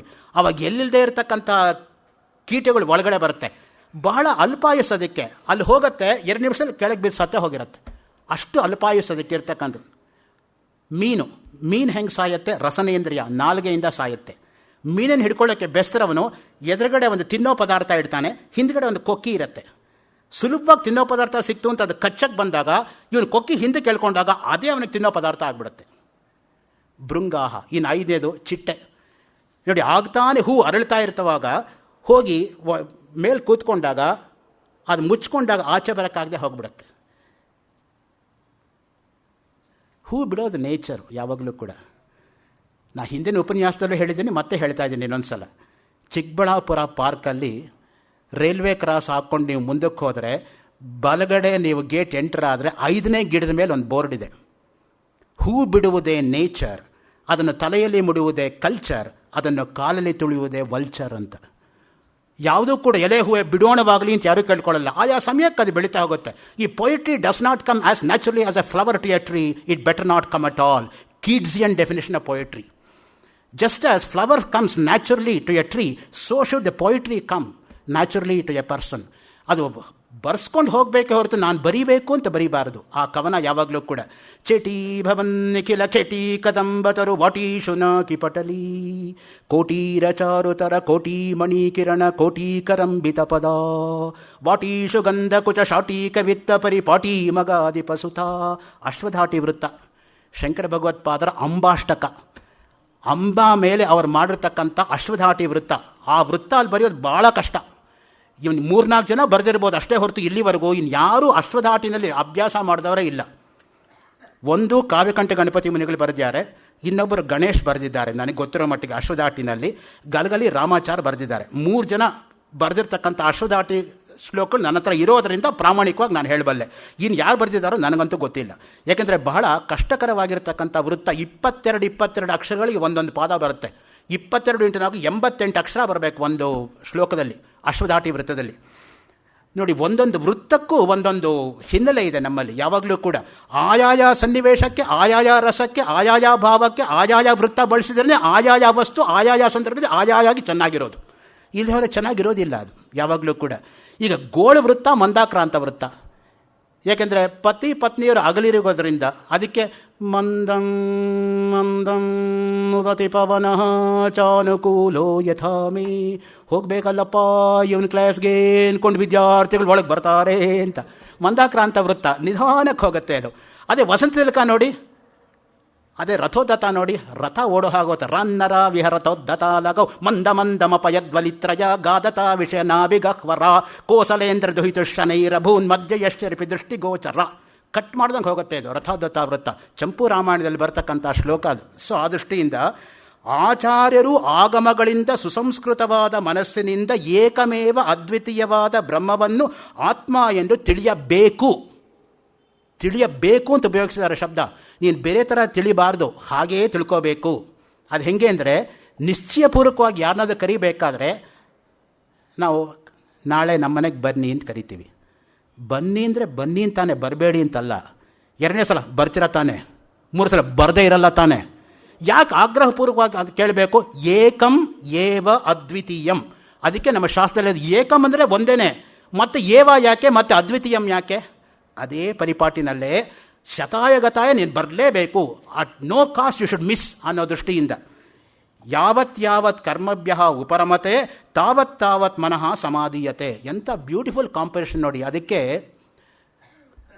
ಕಂಚಿ ಕಾಮಕೋಟಿ ಪರಮಾಚಾರ್ಯರು ಭಾಳ ಹಿಂದೆ ಉಪನ್ಯಾಸದಲ್ಲಿ ಒಂದು ಕಡೆ ಹೇಳಿದರು, ಸಂಸ್ಕೃತದಲ್ಲಿ ಒಳ್ಳೆ ಗದ್ಯ ಓದಬೇಕು ಅಂದರೆ ಪತಂಜಲಿ ಮಹಾಭಾಷ್ಯ ಓದಿ, ಸಂಸ್ಕೃತದಲ್ಲಿ ಒಳ್ಳೆ ಪದ್ಯ ಓದಬೇಕು ಅಂದರೆ ವಾಲ್ಮೀಕಿ ರಾಮಾಯಣ ಓದಿ, ಗದ್ಯ ಪದ್ಯ ಎರಡೂ ಓದಬೇಕು ಅಂದರೆ ಶಂಕರ ಭಾಷ್ಯ ಓದಿ ಅಂತ ಕಂಚಿ ಪರಮಾಚಾರ್ಯರು ಶತಾಯುಷಿಗಳು ಅವರು ಹೇಳಿರ್ತಕ್ಕಂಥ ಮಾತು. ಯಾಕೆ ಅಂತ ಹೇಳಿದ್ರೆ, ನಮಗೆ ಯಾರು ಎಲ್ಲೇ ಒಳ್ಳೆ ಮಾತುಗಳು ಹೇಳಿದರೂ ಕೂಡ ಮುಕ್ತ ಮನಸ್ಸಿನಿಂದ ಸ್ವೀಕರಿಸ್ತಕ್ಕಂಥ ಪ್ರಾಮಾಣಿಕತೆ ಇರಬೇಕು ನಮಗೆ. ಆನೋ ಭದ್ರಾ ಕ್ರತವೋಯಂತ ವಿಶ್ವತೋ ದಬ್ದಾಸೋ ಅಪರೀತಾಸ ಉದ್ಭಿದ. ಋಗ್ವೇದಲ್ಲಿ ಬರ್ತಕ್ಕಂಥ ಮಾತು. Let noble thoughts come to me from every angle. That's a motto of Bharatiya Vidya Bhavan also. ಯಾರು ಹೇಳಿದ್ರು ಅನ್ನೋದಲ್ಲ ಮುಖ್ಯ, ಏನು ಹೇಳಿದ್ರು ಅನ್ನೋದು ಮುಖ್ಯ. ನೋಡಿ, ಜಿಜ್ಞಾಸುವು ಎಷ್ಟೆಷ್ಟು ಕರ್ಮಗಳನ್ನು ಮಾಡುತ್ತಾ ಒಳಗಡೆ ಸರಿಯುತ್ತಾ ಹೋಗುತ್ತಾನೆಯೋ ಅಷ್ಟಷ್ಟು ಅವನ ಮನಸ್ಸು ಪ್ರಶಾಂತವಾಗುತ್ತಾ ಹೋಗುತ್ತದೆ. ಶಮಾರ್ಥಂ ಸರ್ವಶಾಸ್ತ್ರಾಣಿ ವಿಹಿತಾನಿ ಮನೀಷಿಭಿಃ ಸಯೈವ ಸರ್ವಶಾಸ್ತ್ರಜ್ಞ ಯಸ್ಯ ಶಾಂತಂ ಮನಸ್ಸದಾ. ರಮಣರ ಮಾತು. ಯಾರ ಮನಸ್ಸು ಯಾವಾಗಲೂ ಶಾಂತವಾಗಿರುತ್ತೋ ಅವರೇ ಸರ್ವಶಾಸ್ತ್ರವನ್ನು ಕೂಡ ಅರಿತಕ್ಕಂತಹ ಮಹನೀಯರು. ಅದಿಲ್ಲದೆ ಹೋದರೆ ಮನೋನಿಗ್ರಹ ಎಂಬತಕ್ಕಂಥದ್ದು ಉಂಟಾಗೋದಿಲ್ಲ. ಶಿವಾನಂದ ಲಹರಿ ಒಂದು ನೀವು ತೆಗೆದುಕೊಂಡ್ರೆ ಮನಸ್ಸಿಗೆ ಎಷ್ಟು ಅದ್ಭುತವಾಗಿ ಸಂಬೋಧನೆ ಮಾಡಿದ್ದಾರೆ ಅಂತ ಹೇಳಿದರೆ, ನಿಜಕ್ಕೂ ಕೂಡ 7ನೇ ಶ್ಲೋಕ ನೋಡಿ. ನಾನು ಮೂಲ ಓದ್ತಾ ಇಲ್ಲ, ಬರೀ ಭಾಷಾಂತರ ಮಾತ್ರ ಓದ್ತಾ ಇದ್ದೀನಿ. ನನ್ನ ಮನಸ್ಸು ನಿನ್ನ ಪದಕಮಲಗಳಲ್ಲಿ ಸೇರಲಿ. ನನ್ನ ಮನಸ್ಸು ಯಾವಾಗಲೂ ಕೂಡ ಅಲ್ಲಿರಬೇಕು, ಭಗವಂತನ ಪಾದಗಳಲ್ಲಿ. ಪಾದುಕಾ ಸಹಸ್ರ ಅಂತಲೇ ಒಂದು ಗ್ರಂಥ ಇದೆಯಲ್ಲಪ್ಪ. ವೇದಾಂತ ದೇಶಿಕರು 1000 ಶ್ಲೋಕ ಭಗವಂತನ ಪಾದದ ಮೇಲೆ ರಚನೆ ಮಾಡಿದ್ದಾರೆ. ಭಗವಂತನ ಮೇಲಲ್ಲ, ಭಗವಂತನ ಪಾದದ ಮೇಲೆ 1000 ಶ್ಲೋಕಗಳು, ಒಂದಲ್ಲ ಎರಡಲ್ಲ. ಭಗವಂತ ನಮಗೆ ಕಣ್ಣು ಕೊಟ್ಟಿರೋದು ಯಾಕೆ? ಭಗವಂತನ ಮೂರ್ತಿ ನೋಡೋದಕ್ಕೆ. ಭಗವಂತ ಕಿವಿ ಕೊಟ್ಟಿರೋದು ಯಾಕೆ? ಭಗವನ್ ನಾಮವನ್ನು ಕೇಳೋದಕ್ಕೆ. ಭಗವಂತ ಹಣೆ ಕೊಟ್ಟಿರೋದು ಯಾಕೆ? ಭಗವಂತನ ಪಾದಗಳ ಮೇಲೆ ಇಡೋದಕ್ಕೆ. ಭಗವಂತ ಮೂಗು ಕೊಟ್ಟಿರೋದು ಯಾಕೆ? ಭಗವಂತನಿಗೆ ಹಾಕಿರ್ತಕ್ಕಂಥ ತುಳಸಿ ಮಾಲೆಯನ್ನು ಆಘ್ರಾಣಿಸೋದಕ್ಕೆ. ಭಗವಂತ ಕೈ ಕೊಟ್ಟಿರೋದು ಯಾಕೆ? ಭಗವಂತನಿಗೆ ಪೂಜೆ ಮಾಡೋದಕ್ಕೆ. ಭಗವಂತ ಕಾಲು ಕೊಟ್ಟಿರೋದು ಯಾಕೆ? ದೇವಸ್ಥಾನಕ್ಕೆ ನಡ್ಕೊಂಡು ಹೋಗೋದಕ್ಕೆ. ಯಾವ್ಯಾವ ಇಂದ್ರಿಯಗಳನ್ನು ಭಗವಂತ ಕೊಟ್ಟಿದ್ದಾನೋ ಆಯಾ ಇಂದ್ರಿಯಗಳ ಭಗವಂತನಿಗೆ ಸಮರ್ಪಣೆ ಮಾಡಬೇಕು ಅಂತ ಅಲ್ಲಿ ಹೇಳ್ತಕ್ಕ 423ನೇ ಶ್ಲೋಕ ಅಂತ ನನಗೆ ಹಾಗೆ ಅಂತ ಅಂದ್ಕೊಂಡಿದ್ದೀನಿ, because of my poor memory. ನನ್ನ ಮನಸ್ಸು ಎಂಬ ಮರ್ಕಟವು ನೋಡಿ, ಮನಸ್ಸನ್ನೇ ಮರ್ಕಟ ಅಂತ ಸಂಬೋಧನೆ ಮಾಡ್ತಾರೆ. 20ನೇ ಶ್ಲೋಕ ಶಿವಾನಂದ ಲಹರಿನಲ್ಲಿ. ಮನಸ್ಸು ಎಂಬ ಮರ್ಕಟವು ಮೋಹ ಎಂಬ ಕಾಡಿನಲ್ಲಿ ಯಾವಾಗಲೂ ಅಲೆದಾಡುತ್ತಾ ಆಸೆಗಳೂ ಎಂಬ ಮರಗಳ ಕೊಂಬೆಗಳಲ್ಲಿ ಸ್ವೇಚ್ಛೆಯಾಗಿ ನೆಗೆಯುತ್ತಿದೆ. ಚಂಚಲ ಬುದ್ಧಿಯುಳ್ಳ ಈ ಕಪಿಯನ್ನು ಭಕ್ತಿ ಎಂಬ ಸಂಕೋಲೆಯಿಂದ ಬಲವಾಗಿ ಕಟ್ಟಿ ನಿನ್ನ ವಶದಲ್ಲಿ ನಿಲ್ಲುವಂತೆ ಮಾಡು. ಈ ಒಂದೊಂದು ಶ್ಲೋಕದಲ್ಲಿ ಅವ್ರು ಕೊಡ್ತಕ್ಕಂಥ ಉಪಮೆಗಳು ಎಷ್ಟು ಅದ್ಭುತವಾಗಿದೆ ಅಂತ ಹೇಳಿದ್ರೆ ಯಾರಿಗೂ ಕೂಡ ಮನಸ್ಸಿಗೆ ಬರೋಕ್ಕೆ ಸಾಧ್ಯ ಇಲ್ಲ ಆ ಥರ ಉಪಮೆಗಳು. ಆ ಇಮ್ಯಾಜಿನೇಷನ್ನು ನಿಜಕ್ಕೂ ಕೂಡ poets, lunatics and lovers are of imagination all compact. Midsummer night's dream, act 2, scene 3, line 42, Shakespeare, 16th century, Stratford upon Avon. So ಆ ದೃಷ್ಟಿಯಿಂದ ಪ್ರತಿಯೊಬ್ಬರೂ ಕೂಡ ತಮ್ಮ ಇಮ್ಯಾಜಿನೇಷನ್ ಹೈಟ್ಸಲ್ಲೇ ಇರ್ತಾರೆ. ಕವಿಯಾಗಿರ್ತಕ್ಕಂಥ ಆ ಇಮ್ಯಾಜಿನೇಷನ್ ಇಲ್ಲದೆ ಹೋದರೆ ಬರೆಯೋಕ್ಕಾಗಲ್ಲ. ರವಿ ಕಾಣದಂ ಕವಿ ಕಂಡ. ಅದಕ್ಕೆ ನಾವು ಹೇಳೋದು, ನೋಡಿದ್ದನ್ನೇ ಬರಿಬೇಕು ಅಂತಲ್ಲ, ಅವನ ಊಹೆಯಿಂದ ಆ ರೀತಿಯಾಗಿ ಬರ್ಕೊಂಡು ಹೋಗ್ತಾನೆ. ನನಗೆ ಗೊತ್ತಿರತಕ್ಕಂಥ ಒಬ್ಬರು ಕವಿಗಳಿದ್ದಾರೆ ರಾಯ್ಬರೇಲಿನಲ್ಲಿ, ಪ್ರಶಸ್ತಿ ಮಿತ್ರ ಶಾಸ್ತ್ರಿ ಅಂತ. ಫಿರೋಜ್ ಗಾಂಧಿ ಕಾಲೇಜಲ್ಲಿ ಸಮೃತ ಪ್ರೊಫೆಸರು. ಕೋಮಲ ಕಂಟಕಾವಳಿ ಅಂತ ಒಂದು ಗ್ರಂಥ ಬರೆದರು. 1992 ಆಗಸ್ಟ್ 12ನೇ ತಾರೀಕು ಫಿರೋಜ್ ಗಾಂಧಿ ಕಾಲೇಜಲ್ಲಿ ರಿಲೀಸ್ ಆಯಿತು. ಅಲ್ಲಿ 24ನೇ ಪುಟದಲ್ಲಿ ಒಂದು ಮಾತು ಬರೀತಾರೆ ಅವರು. ಮದುವೆ ಆಗ 5 ವರ್ಷ ಹೆಂಡತಿ ಚಂದ್ರಮುಖಿ, ಆಮೇಲೆ 5 ವರ್ಷ ಸೂರ್ಯಮುಖಿ, ಆಮೇಲೆ ಪರ್ಮನೆಂಟಾಗಿ ಜ್ವಾಲಾಮುಖಿ ಅಂತ. ಏನೋ ಪಾಪ ಅವ್ರ ಅನುಭವ ಇರಬೇಕು, ಆ ರೀತಿಯಾಗಿ ಬರ್ಕೊಂಡಿದ್ದಾರೆ, ಪಾಪ ತೋಡ್ಕೊಂಡಿದ್ದಾರೆ ಅವ್ರ ಅನುಭವವನ್ನು. ಏನು ಮಾಡೋದು? ಸೊ ಯಾತಕ್ಕೆ ಮಾತನ್ನು ಹೇಳ್ತಾ ಇದ್ದಾರೆ? ಸಂವೃತ ಮೃತ ಭಾಷೆ ಅಲ್ಲ, ಜೀವಂತ ಭಾಷೆ ಅನ್ನೋದು ಮುಖ್ಯವಾಗಿರೋದು. ಯಾರು ಸಂವೃತ ಮೃತ ಅಂತ ಅನ್ಕೋತಾರೋ ಅವರು ಮೃತರೇ ಹೊರತು ಸಂವೃತಕ್ಕೆ ಯಾವತ್ತೂ ಮೃತಿ ಇಲ್ಲ. ನೋಡಿ 23ನೇ ಶ್ಲೋಕ ನೋಡಿ ಶಿವಾನಂದ ಲಹರಿನಲ್ಲಿ. ಕಳ್ಳ ಅಂತ ಸಂಬೋಧನೆ ಮಾಡ್ತಾರೆ ಮನಸ್ಸಿಗೆ. ದುರಾಸೆಯೇ ಮೊದಲಾದ ಕೆಟ್ಟ ಗುಣಗಳಿಗೆ ವಶನಾಗಿ ಹಣವನ್ನು ಕದಿಯಬೇಕು ಎಂಬ ಆಸಕ್ತಿಯಿಂದ ಧನಿಕರ ಮನೆಗೆ ನುಗ್ಗಲು ತೊಡಗಿರುವ ನನ್ನ ಮನಸ್ಸು ಎಂಬ ಕಳ್ಳನನ್ನು ನಾನು ಹೇಗೆ ಸಹಿಸಲಿ? ಈ ಕಳ್ಳನನ್ನು ನೀನು ವಶಪಡಿಸಿಕೊಂಡು ನನ್ನಲ್ಲಿ ದಯೆ ತೋರು. ಆ ಕಳ್ಳನ ನೀನು ಇಟ್ಕೊಪ್ಪ, ನಿನ್ನ ದಯೆ ನನಗೆ ಕೊಡು, ಅಷ್ಟೇ ನನಗೆ ಬೇಕಾಗಿರ್ತಕ್ಕಂಥದ್ದು. ಮತ್ತು ಮನಸ್ಸು ಅನ್ನೋದೇ ಒಂದು ಕುಂಭಸ್ಥಳ ಎಂಬುದಾಗಿ ವರ್ಣನೆ ಮಾಡ್ತಾರೆ 36ನೇ ಶ್ಲೋಕ. ಭಕ್ತಿ ಎಂಬ ದಾರವನ್ನು ಸುತ್ತಿ ಸಂತೋಷ ಎಂಬತಕ್ಕಂಥ ಜಲದಿಂದ ತುಂಬಿದ ಪ್ರಸನ್ನವಾದ ಮನಸ್ಸು ಎಂಬ ಕುಂಭದ ಮೇಲೆ ನಿನ್ನ 2 ಪಾದಗಳು ಎಂಬ ಚಿಗುರೆಲೆಯನ್ನು ಸುಜ್ಞಾನ ಎಂಬ ತೆಂಗಿನಕಾಯನ್ನಿಟ್ಟು ನಿನ್ನ ನಾಮಮಂತ್ರ ಹೇಳುತ್ತಾ ದೇಹ ಎಂಬ ಆಲಯ ಶುದ್ಧಿಗೊಳಿಸಿ ಪುಣ್ಯಾಹಾರ್ಚನೆ ಮಾಡುತ್ತೇನೆ. ಇದು ಮುಖ್ಯವಾಗಿ ಮಾಲೋಪಮಾಲಂಕಾರ ಅಂತ ಇದಕ್ಕೆ ಹೇಳೋದು. ಒಂದು ಉಪಮೆ ಕೊಡೋದೇ ಕಷ್ಟ. ಹಾಗಿರುವಾಗ ಮಾಲೋಪಮಾಲಂಕಾರದಲ್ಲಿ ಆ ಬರ್ತಕ್ಕಂಥದ್ದು ನೋಡಿ ಎಷ್ಟು ಚೆನ್ನಾಗಿ ಮಾಲೋಪಮಾಲಂಕಾರವನ್ನು ಕಾಳಿದಾಸ ಪದ್ಯದಲ್ಲಿ ವರ್ಣನೆ ಮಾಡ್ತಾನೋ ಅಷ್ಟೇ ಸೊಗಸಾಗಿ ಮಾಲೋಪಮಾಲಂಕಾರವನ್ನು ಗದ್ಯದಲ್ಲಿ ಬಾಣ ವರ್ಣನೆ ಮಾಡ್ತಾನೆ. ಕಥಪೈ ದಿವಸಾಪಗಮೇ ಚ ರಾಜ ಸ್ವಯಮುತ್ಕ್ಷಿಪ್ತ ಮಂಗಲ ಕಲಶ ಸುಖನಾಶಯನ ಪುಣ್ಯೇಹನಿ ಪುರೋದಸ ಸಂಪಾದಿತ ಅಶೇಷ ರಾಜ್ಯಾಭಿಷೇಕ ಮಂಗಲಂ ಅನೇಕ ನರಪತಿ ಸಹಸ್ರ ಪರಿವೃತೇಭ್ಯ ಸರ್ವಾಭ್ಯೋ ನದೀಭ್ಯ ಸರ್ವೇಭ್ಯ ಸಾಗರೇಭ್ಯ ಸಮಾಹೃತೇನ ಸರ್ವೌಷಧಿಭಿ ಸರ್ವಮೃದ್ಭಿ ಸರ್ವಫಲೈ ಸರ್ವರತ್ನೈಶ್ಚ ಪರಿಗೃಹೀತೇನ ಆನಂದ ಬಾಷ್ಪಜಲ ಮಿಶ್ರೇಣ ಮಂತ್ರಪೂತೇನ ವಾರಿಣ ಸುತಂ ಅಭಿಷೇಚ. ಚಿಕ್ಕ ವಾಕ್ಯ, ದೊಡ್ಡ ವಾಕ್ಯ ಕೋಟ್ ಮಾಡ್ತಾ ಇಲ್ಲ ಬಾಣನಲ್ಲಿ. ದೊಡ್ಡ ವಾಕ್ಯ 13 ಪುಟ ಬರುತ್ತೆ ಒಂದೇ ವಾಕ್ಯ. ಸೊ 13 ಪುಟ ಇರತಕ್ಕಂಥ ಸಿಂಗಲ್ ಸೆಂಟೆನ್ಸು. ನಾವೆಲ್ಲ ಸಮೃತ MA ಮಾಡ್ಕೊಂಡು 35 ವರ್ಷದ ಕೆಳಗೆ ಇಂಟರ್ವ್ಯೂಗೆ ಅಪಿಯರ್ ಆದಾಗ ಸಮೃತ ಲೆಕ್ಚರರ್ ಪೋಸ್ಟ್ಗೆ NMKRV ಕಾಲೇಜಲ್ಲಿ ಒಂದೇ ಪ್ರಶ್ನೆ ಕೇಳಿದ್ದು ಎಕ್ಸ್ಪರ್ಟ್ಸು. ಆ 13 ಪುಟ ಬರುತ್ತಲ್ಲ ಬಾಣನ ವಾಕ್ಯ, ಬಾಯಿಗೆ ಹೇಳು, ಪದವಿಭಾಗ ಮಾಡು, ಅರ್ಥ ಮಾಡು, ನಾವು ಪುಸ್ತಕ ನೋಡ್ಕೋತೀವಿ, ಎದ್ದೋಗು, ಅಷ್ಟೇ. One question decided the fate of our lectureship 35 years ago and that was ಬಾಣ. ಸೊ ಯಾಕೆ ಇವತ್ತು ಮೈ ಜುಮ್ಮನತ್ತೆ ನನಗೆ, ಯಾಕೆಂದರೆ ಆ ತರಹ ಇದ್ದಂಥ ಎಕ್ಸ್ಪರ್ಟ್ಸ್ ಮುಂದೆ ಕೂತ್ಕೊಂಡ್ಬಿಟ್ರೆ ನಾವು ಎಷ್ಟು ಸಣ್ಣವರು ಅಂತ ಗಾಬರಿ ಆಗುತ್ತೆ. ಪುಸ್ತಕಸ್ಥ ನಸ ವಿದ್ಯಾ ಮಸ್ತಕಸ್ಥಾತ್ ಯಾ ವಿದ್ಯಾ. ಬುಕ್ಕಲ್ಲಿರೋದಲ್ಲ ವಿದ್ಯೆ, ತಲೆಯಲ್ಲೇನಿದೆಯೋ ಅದು ವಿದ್ಯೆ ಅಂತ ನಿಜವಾಗಿರ್ತಕ್ಕಂಥ ನೋಡಿ. ಆಮೇಲೆ ಮನಸ್ಸನ್ನೇ ಕಾಡು ಅಂತ ಸಂಬೋಧನೆ ಮಾಡ್ತಾರೆ. ಗಿರೀಶನೇ, ನೀನು ಅಲ್ಲಿ ಇಲ್ಲಿ ಹೋಗದೆ ನನ್ನಲ್ಲಿಯೇ ವಾಸ ಮಾಡು. ನನ್ನ ಮನಸ್ಸು ಎಂಬ ಕಾಡಿನ ಪ್ರದೇಶದಲ್ಲಿ ಮಾತ್ಸರ್ಯ, ಮೋಹ ಮುಂತಾದ ಮದಿಸಿದ ಪ್ರಾಣಿಗಳಿದೆ. ಅವುಗಳನ್ನು ಕೊಂದು ಬೇಟೆಯ ವಿನೋದವನ್ನು ನೀನು ಪಡೆ. ಇವುಗಳನ್ನು ಕೊಲ್ಲಬೇಕು. ಯಾವುದನ್ನು ಕೊಲ್ಲಬೇಕಾಗಿರೋದು? ಮಾತ್ಸರ್ಯ, ಮೋಹ ಎಂಬತಕ್ಕಂಥದ್ದೇ ಮದಿಸಿರ್ತಕ್ಕಂಥ ದುಷ್ಟ ಪ್ರಾಣಿಗಳು. ಅದನ್ನು ಕೊಂದರೆ ಆವಾಗ ನಿನಗೆ ನಿಜವಾದಂಥ ಅರ್ಥದಲ್ಲಿ ಸುಖ ಸಿಗತ್ತೆ. ಆಮೇಲೆ ನೋಡಿ 45ನೇ ಶ್ಲೋಕದಲ್ಲಿ ಮನಸ್ಸನ್ನು ಪಕ್ಷಿ ಅಂತ ಸಂಬೋಧನೆ ಮಾಡ್ತಾರೆ. ಮನಸ್ಸೆಂಬ ಪಕ್ಷಿಯೇ ಶಾಶ್ವತವೂ ಸುಖಪ್ರದವೂ ಅಜ್ಞಾನ ಅಂಧಕಾರ ನಿವಾರಕವೂ ಅಮೃತರಸ ಫಲಾನ್ವಿತವೂ ಪರಮೇಶ್ವರನ 2 ಪಾದಕಮಲಗಳು ಎಂಬ ಪೊಟರೆಯನ್ನು ಸೇರು.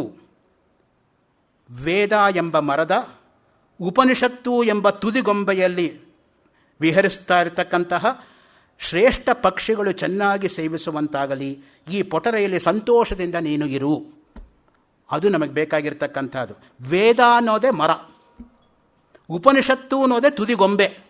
ಯಾಕೆಂದರೆ ವೇದದ ಅಂತ ವೇದಾಂತ, ಉಪನಿಷತ್ತಿಗೆ ವೇದಾಂತ ಅಂತಲೇ ಹೆಸರಿದೆ. ವೇದಸ್ಯ ಅಂತಹ ವೇದಾಂತ, ವೇದಸ್ಯ ಪರಮಾರ್ಥ ಬೋಧಕತ್ವಾತ್ ವೇದಾಂತ. 2 ತರಹನೂ ಸಾಧುವೆ. ವೇದಾಂತ ಅನ್ನೋದು ಉಪನಿಷತ್ತಿಗೆ ಸಾರ್ಥಕವಾಗಿ ಹೊಂದಿಕೊಳ್ತಕ್ಕಂತಹ ಶಬ್ದ. ಇನ್ನು ಮನಸ್ಸನ್ನು ರಾಜಹಂಸ ಅಂತ ವರ್ಣನೆ ಮಾಡ್ತಾರೆ. ಚಿಗುರೆಲೆಗಳು ಎಂಬ ಬಣ್ಣದ ಕಾಂತಿ ಸಂಪದದಿಂದ ಕೂಡಿರುವ, ಚಂದ್ರನ ಅಮೃತ ಕಿರಣಗಳು ಎಂಬ ಸುಣ್ಣದ ಲೇಪನದಿಂದ ಬಿಳುಪಾಗಿರುವ, ಕಮಲ ಪುಷ್ಪದ ಕೆಂಪು ಬಣ್ಣ ತಳೆದ ಪದ್ಮರಾಗ ಮಣಿಯಿಂದ ಶೋಭಿಸುತ್ತಿರುವ, ಪರಮಹಂಸ ಮುನಿಗಳಿಗೆ ಆಶ್ರಯ ನೀಡುವ, ಗಿರಿಜಾರಮಣನ ಪಾಪಗಳು ಎಂಬ ಅರಮನೆಯಲ್ಲಿ ವಾಸಿಸುವ, ಭಕ್ತಿ ಎಂಬ ಸ್ತ್ರೀ ಸಮೂಹದೊಡನೆ ರಹಸ್ಯದಲ್ಲಿ ಇಷ್ಟ ಬಂದಂತೆ ನಿತ್ಯವೂ ವಿಹರಿಸು. ರಾಜಹಂಸ. ರಾಜಹಂಸ ಅಂದರೆ ನಮಗೆ ನೆನಪಾಗ್ತಕ್ಕಂಥದ್ದೇ ಹರ್ಷನ ನೈಷಧ ಕಾವ್ಯದಲ್ಲಿ 3ನೇ ಸರ್ಗದಲ್ಲಿ ಬಂದು ಇಳಿತಕ್ಕಂಥ ಹಂಸ ದಮಯಂತಿ ಪಕ್ಕ.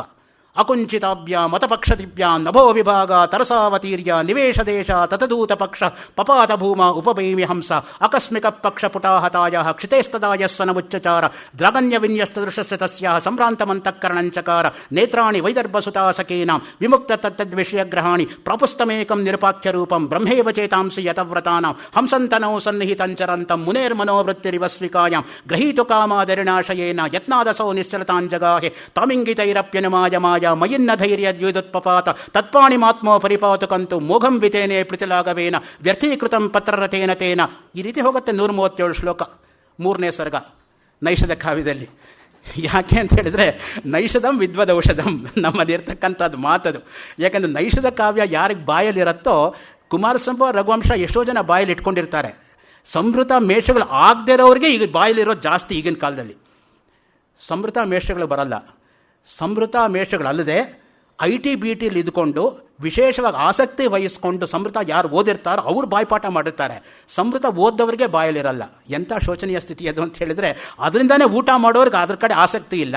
ಯಾವುದನ್ನೋ ಇಟ್ಕೊಂಡು ಊಟ ಮಾಡೋ ಹವ್ಯಾಸಕ್ಕೋಸ್ಕರ ಓದಿರೋ ಪ್ರೊಫೆಷನಲ್ಗಿಂತ ಬೆಟರ್ ಆಗಿರ್ತಾರೆ. ನೋಡಿ, ಯಾರಲ್ಲಿ ಏನಿದ್ರೆ ನಮಗೆ ಮಾತ್ಸರ್ಯ ಬೇಡ. ಯಾರಲ್ಲಿ ಒಳ್ಳೆ ಗುಣ ಇದ್ದರೆ ನಾವು ಸ್ವೀಕರಿಸೋಣ, ಅದನ್ನು ಎನ್ಕರೇಜ್ ಮಾಡಬೇಕು. ಯಾರಲ್ಲಾದರೂ ಒಳ್ಳೆ ಗುಣ ಇದ್ದರೆ ನಾ ಗುಣಿ ಗುಣಿನಂ ವೇತ್ತಿ ಗುಣಿ ಗುಣಿಷು ಮತ್ಸರಿ ಗುಣೀಚ ಗುಣ ರಾಗೀಚ ವಿರಲ ಸರಲೋಜನ. ನೀಲಕಂಠ ದೀಕ್ಷಿತ ಹೇಳ್ತಾನೆ, ಯಾರಲ್ಲಿ ಒಳ್ಳೆ ಗುಣ ಇಲ್ವೋ ಅವ್ರಿಗೆ ಬೇರೆಯವರಿಲ್ಲ ಒಳ್ಳೆ ಗುಣ ಅರ್ಥ ಆಗಲ್ವಂತೆ. ಯಾರಲ್ಲಿ ಒಳ್ಳೆ ಗುಣ ಇರುತ್ತೋ ಬೇರೆಯವರಿಲ್ಲ ಒಳ್ಳೆ ಗುಣ ನೋಡಿ ಅಸೂಯೆ ಪಡ್ತಾರಂತೆ. ತಾನೂ ಒಳ್ಳೆ ಗುಣ ಇಟ್ಕೊಂಡು ಬೇರೆಯವರ ಒಳ್ಳೆ ಗುಣವನ್ನು ಎತ್ತಿ ಆಡ್ತಕ್ಕಂಥ ಜನರು ವಿರಳರು ಸರಳರು ಅಂತ. ಆ ಥರ ಅವ್ರು ನಮಗೆ ಬೇಕಾಗಿರ್ತಕ್ಕಂಥದ್ದು. ಇಲ್ಲಿ ಹೇಳ್ತಾರೆ ನೋಡಿ, ಆನಂದಾಮೃತ ಅನ್ನೋದೇ ಒಂದು ಚಪ್ಪರ, ಮನಸ್ಸು ಅನ್ನೋದೇ ಒಂದು ಚಪ್ಪರ ಅಂತ ಮತ್ತೆ ಕೊಡ್ತಾರೆ. ಆನಂದಾಮೃತ ರಸದಲ್ಲಿ ನೆನೆದು ಈಶ್ವರನ ಪಾದಕಮಲ ಎಂಬ ಪಾತಿಯಲ್ಲಿ ಮೊಳಕೆಯಾಗಿ ಸ್ಥಿರ ಬುದ್ಧಿ ಎಂಬ ವೃಕ್ಷವನ್ನು ಆಶ್ರಯಿಸಿ ಸಣ್ಣ ಪುಟ್ಟ ರೆಂಬೆಗಳಿಂದ ಕೂಡಿ ಮನುಷ್ಯನ ದೇಹದ ಅಳತೆಯಷ್ಟು ಎತ್ತರವಾದ ಮನಸ್ಸೆಂಬ ಚಪ್ಪರದ ಮೇಲೆ ಹಬ್ಬಿಕೊಂಡು ಸತ್ಕರ್ಮಗಳಿಂದ ಚೆನ್ನಾಗಿ ಬೆಳೆದಿರುವ ನಿಷ್ಕಲ್ಮಶವಾದ ಭಕ್ತಿ ಎಂಬ ಬಳ್ಳಿಯ ಶಾಶ್ವತವಾದ ಇಷ್ಟಗಳೆಂಬ ಫಲವನ್ನು ನಮಗೆ ನೀನು ಈಡುವಂತಾಗಲಿ. ಏನು ಒಂದಾದ ಮೇಲೆ ಒಂದು ಬರ್ತಕ್ಕಂಥ ಉಪಮೆಗಳು. ಚಾತಕ ಪಕ್ಷಿ ನೋಡಿ, ಮನಸ್ಸನ್ನು ಚಾತಕ ಪಕ್ಷಿಗೆ ಕೂಡ ಹೋಲಿಸ್ತಾರೆ. ಚಾತಕ ನಮ್ಮಲ್ಲಿ ಇರ್ತಕ್ಕಂಥದ್ದು, ಅದಕ್ಕೆ 2-3 ಅರ್ಥ ಇದೆ ಆ ಶ್ಲೋಕಕ್ಕೆ. ನೀಶತಕದಲ್ಲಿ ಬರುತ್ತೆ ಆ ಶ್ಲೋಕ. ರೇ ಚಾತಕ ಸಾವಧಾನ ಮನಸ ಮಿತ್ರಕ್ಷಣಂ ಶೂಯತಾಂ ಅಂಬೋಧ ಬಹವೋ ಹಿ ಸಂತಿ ಗಗನೆ ಸರ್ವೇಪಿ ನೈತಾದೃಶಾ ಕೇಚಿದ್ ವೃಷ್ಟಿಭಿರಾರ್ದ್ರಯಂತಿ ವಸುಧಾಂ ಗರ್ಜಂತಿ ಕೇಚಿದ್ ವೃಥ ಯಂ ಯಂ ಪಶ್ಯಸಿ ತಸ್ಯ ತಸ್ಯ ಪುರತಃ ಮಾ ಬ್ರೂಹಿ ದೀನಂ ವಚಃ. ಹೊರಗಿನ ನೋಟಕ್ಕೆ ಕಾಣೋ ಅರ್ಥ ಏನು ಅಂದರೆ, ನೋಡಪ್ಪ ಚಾತಕ ಪಕ್ಷಿ, ಆಕಾಶದಲ್ಲಿ ಎಷ್ಟೋ ಮೋಡಗಳಿದೆ, ಎಲ್ಲ ಮೋಡಗಳನ್ನು ಕೂಡ ನೀನು ಹೋಗಿ ಬೇಡ ನೀರಿಗೋಸ್ಕರ. ಕೆಲವು ಸುಮ್ಮನೆ ಶಬ್ದ ಮಾಡಿ ಹೊರಟೋಗುತ್ತೆ, ನಿನಗೆ ಉಪಯೋಗ ಇಲ್ಲ. ಇನ್ನು ಕೆಲವು ಸುಮ್ಮನೆ ನೀರನ್ನು ತೋಯಿಸ್ದಂಗೆ ಮಾಡಿ ಹೊರಟೋಗುತ್ತೆ, ಅದು ಉಪಯೋಗ ಇಲ್ಲ. ಯಾರು ನಿಜವಾಗಿ ನಿನಗೆ ನೀರನ್ನು ಕೊಟ್ಟು ಬಾಯಾರಿಕೆನ ನೀಗಿಸತ್ತೋ ಅಂಥ ಮೋಡವನ್ನು ಮಾತ್ರ ಬೇಡು ಅನ್ನೋದು ಮೊದಲನೇ ಅರ್ಥ. 2ನೇ ಅರ್ಥ ಭಿಕ್ಷುಕ ಅಂತ ಅರ್ಥ ಮಾಡಬೇಕು. ನೋಡಪ್ಪ ಭಿಕ್ಷುಕ, ಲೋಕಲ್ ಎಷ್ಟೋ ಜನ ಹಣವಂತರಿದ್ದಾರೆ, ಎಲ್ಲರ ಹತ್ರನೂ ಹೋಗಿ ನೀನು ಬೇಡ. ಕೆಲವು ಕೊಡೋ ಹಾಗೆ ಮಾಡ್ತಾರೆ, ಕೊಡಲ್ಲ. ಇನ್ನು ಕೆಲವು ಕೊಡ್ತಾರೆ, ನಿನಗೆ ಬೇಕಾದಷ್ಟು ಕೊಡಲ್ಲ. ಯಾರು ನೀನು ನಿಜವಾಗ್ಲೂ ಸಹಾಯ ಮಾಡ್ತಾರೋ ಅವ್ರ ಹತ್ರ ಮಾತ್ರ ಹೋಗಬೇಡು ಅಂತ 2ನೇ ಅರ್ಥ. ನಾನು ಇನ್ನೊಂದು ಅರ್ಥ ಹೇಳ್ತೀನಿ. ನೋಡಪ್ಪ ವಿದ್ಯಾರ್ಥಿಗಳೇ, ಎಲ್ಲ ಮೇಷ್ಗಳ ಹತ್ರ ಹೋಗಿ ಡೌಟ್ಸ್ ಕೇಳಬೇಡಿ. ಕೆಲವು ನನಗೆ ಟೈಮ್ ಇಲ್ಲ ಅಂತ ಹೇಳ್ತಾರೆ, ಇನ್ಕೆವ್ರು ನಾಳೆ ಬಾ ಅಂತ ಹೇಳ್ತಾರೆ. ಯಾರು ನಿಜವಾಗ್ಲೂ ನಿನಗೆ ಕಾಳಜಿ ಇಟ್ಕೊಂಡು ಡೌಟ್ಸ್ ಕ್ಲಾರಿಫೈ ಮಾಡ್ತಾರೋ ಅವ್ರ ಹತ್ರ ಮಾತ್ರ ಹೋಗಿ ಕೇಳು ಅಂತ ಇನ್ನೊಂದು ಅರ್ಥ. ಸೊ ಈ ಚಾತಕ ಅನ್ನೋದಕ್ಕೆ ಮಿಥಿಕಲ್ ಬರಡದು. ಇಲ್ಲಿ ಹೇಳ್ತಾರೆ ನೋಡಿ, ಮನಸ್ಸು ಎಂಬತಕ್ಕಂತಹ ಚಾತಕ ಪಕ್ಷಿ ದಯಾರಸವನ್ನು ಸುರಿಸುವವನು. ನೋಡಿ, ದಯೆ ಅನ್ನೋದೇ ರಸ. ದಯೆಯೇ ಧರ್ಮದ ಮೂಲವಯ್ಯ. ಬಸವಣ್ಣವರು ಅದಕ್ಕೆ ಹೇಳಿದು ದಯಾವಾನ್ ಭವ. ದಯಾ ಅನ್ನೋದು ಬಹಳ ಶ್ರೇಷ್ಠವಾಗಿರ್ತಕ್ಕಂಥ ಗುಣ. They alone live who live for others. Those who live only for themselves are more dead than alive ಅಂತ ವಿವೇಕಾನಂದರು ಹೇಳ್ತಾರೆ. ಯಾರು ಬೇರೆಯವ್ರಿಗೋಸ್ಕರ ಬದುಕ್ತಾರೋ ಅವರೇ ಬದುಕಿದಂಗೆ, ಯಾರು ತಮಗೋಸ್ಕರ ಬದುಕ್ತಾರೋ ಅವ್ರು ಬದುಕಿದ್ರು ಸತ್ತಂತೇನೆ ಅಂತ. ಅದಕ್ಕೆ ಮುಖ್ಯವಾಗಿ ಬೇಕಾಗಿರೋದು ದಯೆ. ಆ ದಯೆನೇ ನಾವು ಯಾವಾಗಲೂ ಕೂಡ ಮರ್ಸಿ, ಕಂಪ್ಯಾಷನ್ನು ಇತ್ಯಾದಿಯಾಗಿ ಟ್ರಾನ್ಸ್ಲೇಟ್ ಮಾಡ್ತಕ್ಕಂಥದ್ದು. ಅಫ್ಕೋರ್ಸ್ ಅದರ ಮೇಲೆ ಒಂದು ಸ್ಪೀಚು ಕೊಟ್ಟಿದ್ದಾನೆ Shakespeare. The quality of mercy is not strained, it drops as a gentle rain from heaven upon the place beneath. It's twice blessed. It blesseth him that gives and him that takes. Its mightiest in the mightiest. It becomes a throne monarch better than his crown. His scepter shows the force of temporal power they attribute to on majesty.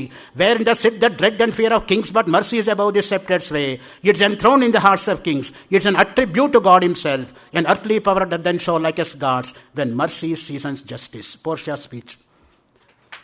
So ಯಾತಕ್ಕೆ ಮಾತನ್ನು ಹೇಳ್ತಾ ಇದ್ದೀನಿ ಅಂತ ಹೇಳಿದ್ರೆ, ಆ ದಯೆ ಅದು ತುಂಬ ಮುಖ್ಯವಾಗಿರ್ತಕ್ಕಂಥದ್ದು. ನೋಡಿ, ದಯೆಯೇ ಧರ್ಮಕ್ಕೆ ಒಂದು ಮೂಲವಾಗಿರ್ತಕ್ಕಂಥದ್ದು ನಮ್ಮ ಪ್ರಪಂಚದಲ್ಲಿ. ಷಟ್ಪದಿ ಸ್ತೋತ್ರ ನೀವು ತೆಗೆದುಕೊಂಡ್ರೆ ಮೊದಲನೇ ಶ್ಲೋಕ ಸಾಕು. ಅವಿನಯಂ ಅಪನಯ ವಿಷ್ಣು ದಮಯ ಮನಃ ಶಮಯ ವಿಷಯ ಮೃಗತುಷ್ಣಾಂ ಭೂತದಯಾಂ ವಿಸ್ತಾರಯ ತಾರಯ ಸಂಸಾರ ಸಾಗರತಃ. ಒಂದು ಶ್ಲೋಕದ ಮೇಲೆ 5 ದಿನ ಉಪನ್ಯಾಸ ಮಾಡ್ಬೋದಪ್ಪ. 5 ಪದದ ಮೇಲೆ ಒಂದೊಂದು ಪದಕ್ಕೆ 1.5 ಗಂಟೆ ಬೇಕಾಗತ್ತೆ.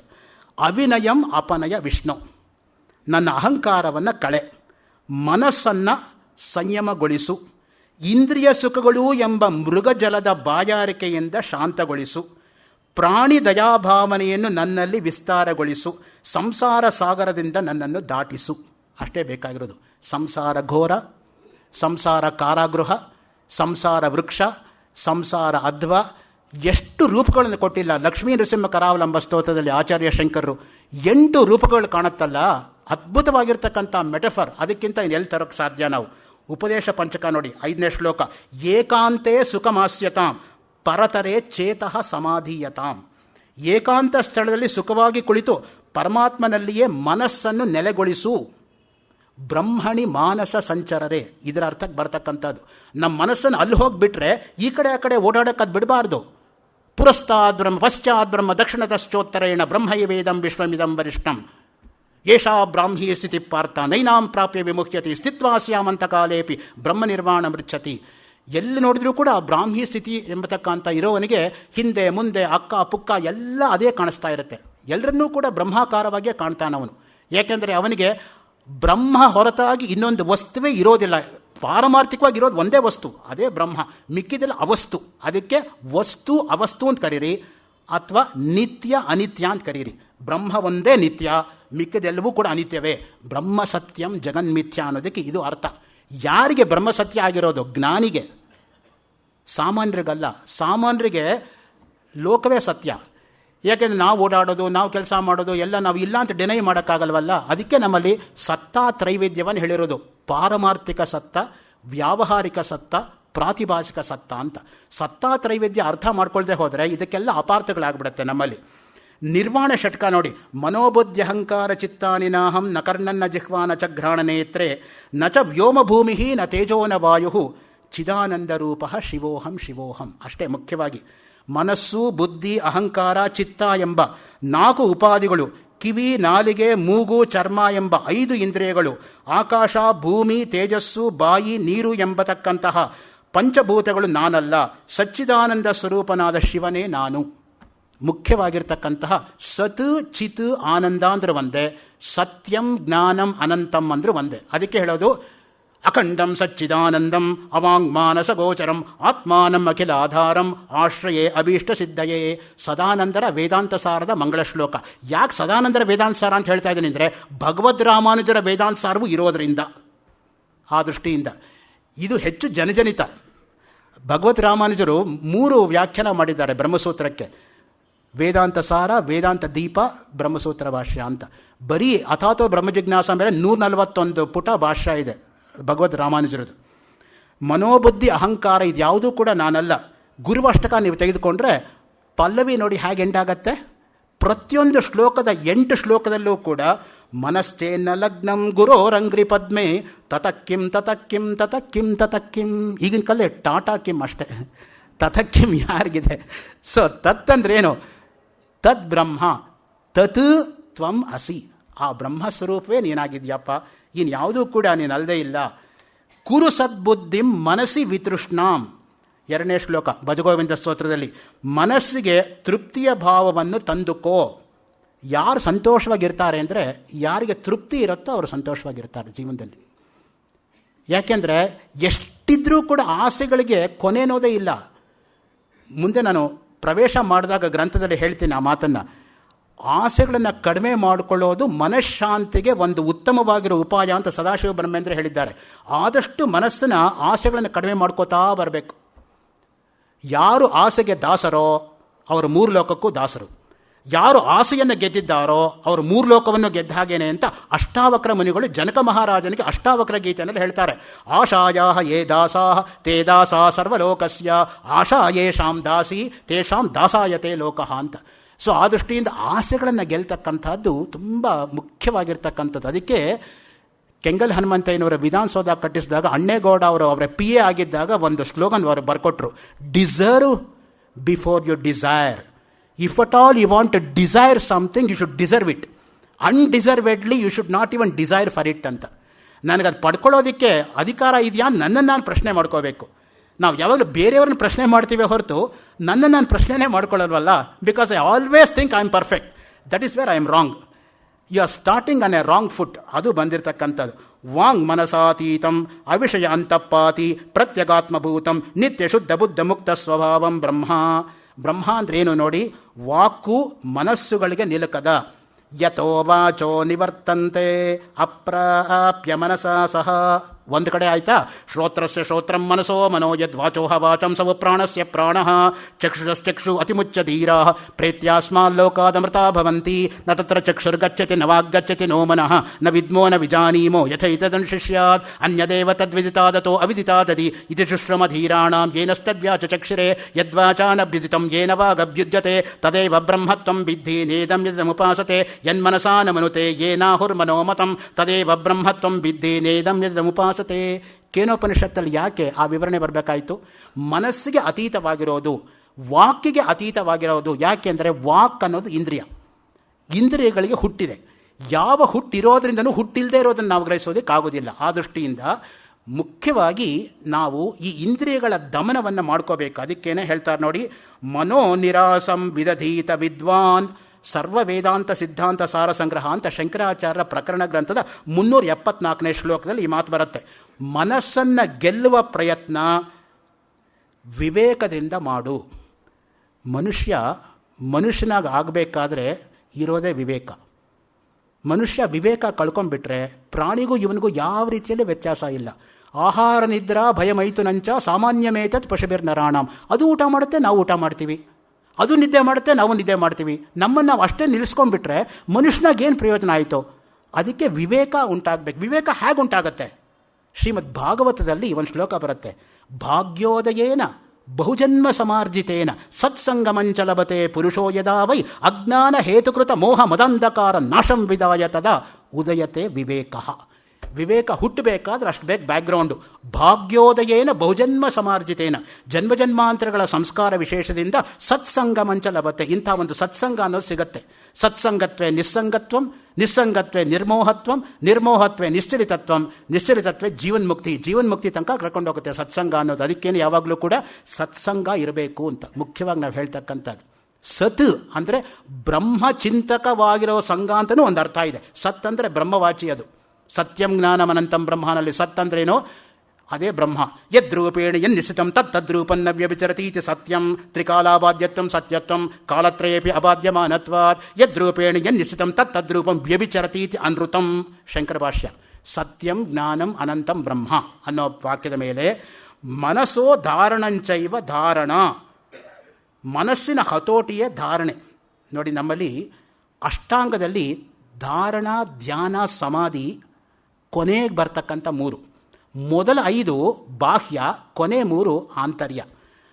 ಬಾಹ್ಯ ಮಾಡಬೇಡಿ ಅಂತಲ್ಲ ನಾನು ಹೇಳ್ತಾ ಇರೋದು, ಆಂತರ್ಯದ ಕಡೆಗೂ ಸ್ವಲ್ಪ ಗಮನ ಇರಲಿ ಅಂತ ಅಷ್ಟೇ ಮುಖ್ಯವಾಗಿರ್ತಕ್ಕಂಥದ್ದು. ಯಾಕೆಂದರೆ ನಮ್ಮ ಸ್ಥಿತಿ ಎಲ್ಲಿರಬೇಕು ಅಂತ ಹೇಳಿದ್ರೆ ಧಾರಣ, ಧ್ಯಾನ ಮತ್ತು ಸಮಾಧಿಯಲ್ಲಿ ಮುಖ್ಯವಾಗಿ ಅದು ಲೀನವಾಗಬೇಕು. ಮನೋವೈಗ್ರಹ ಸ ಮನಸ ಕಾಮಾನ್ ಕಾಮಯತೆ, ಬೃಹದಾರಣ್ಯಕೋಪನಿಷತ್ತು 3ನೇ ಅಧ್ಯಾಯ 7ನೇ ಮಂತ್ರ. ಮನಸ್ಸಿನಿಂದಲೇ ಆಸೆಗಳನ್ನು ವ್ಯಕ್ತಗೊಳಿಸುತ್ತಾನೆ.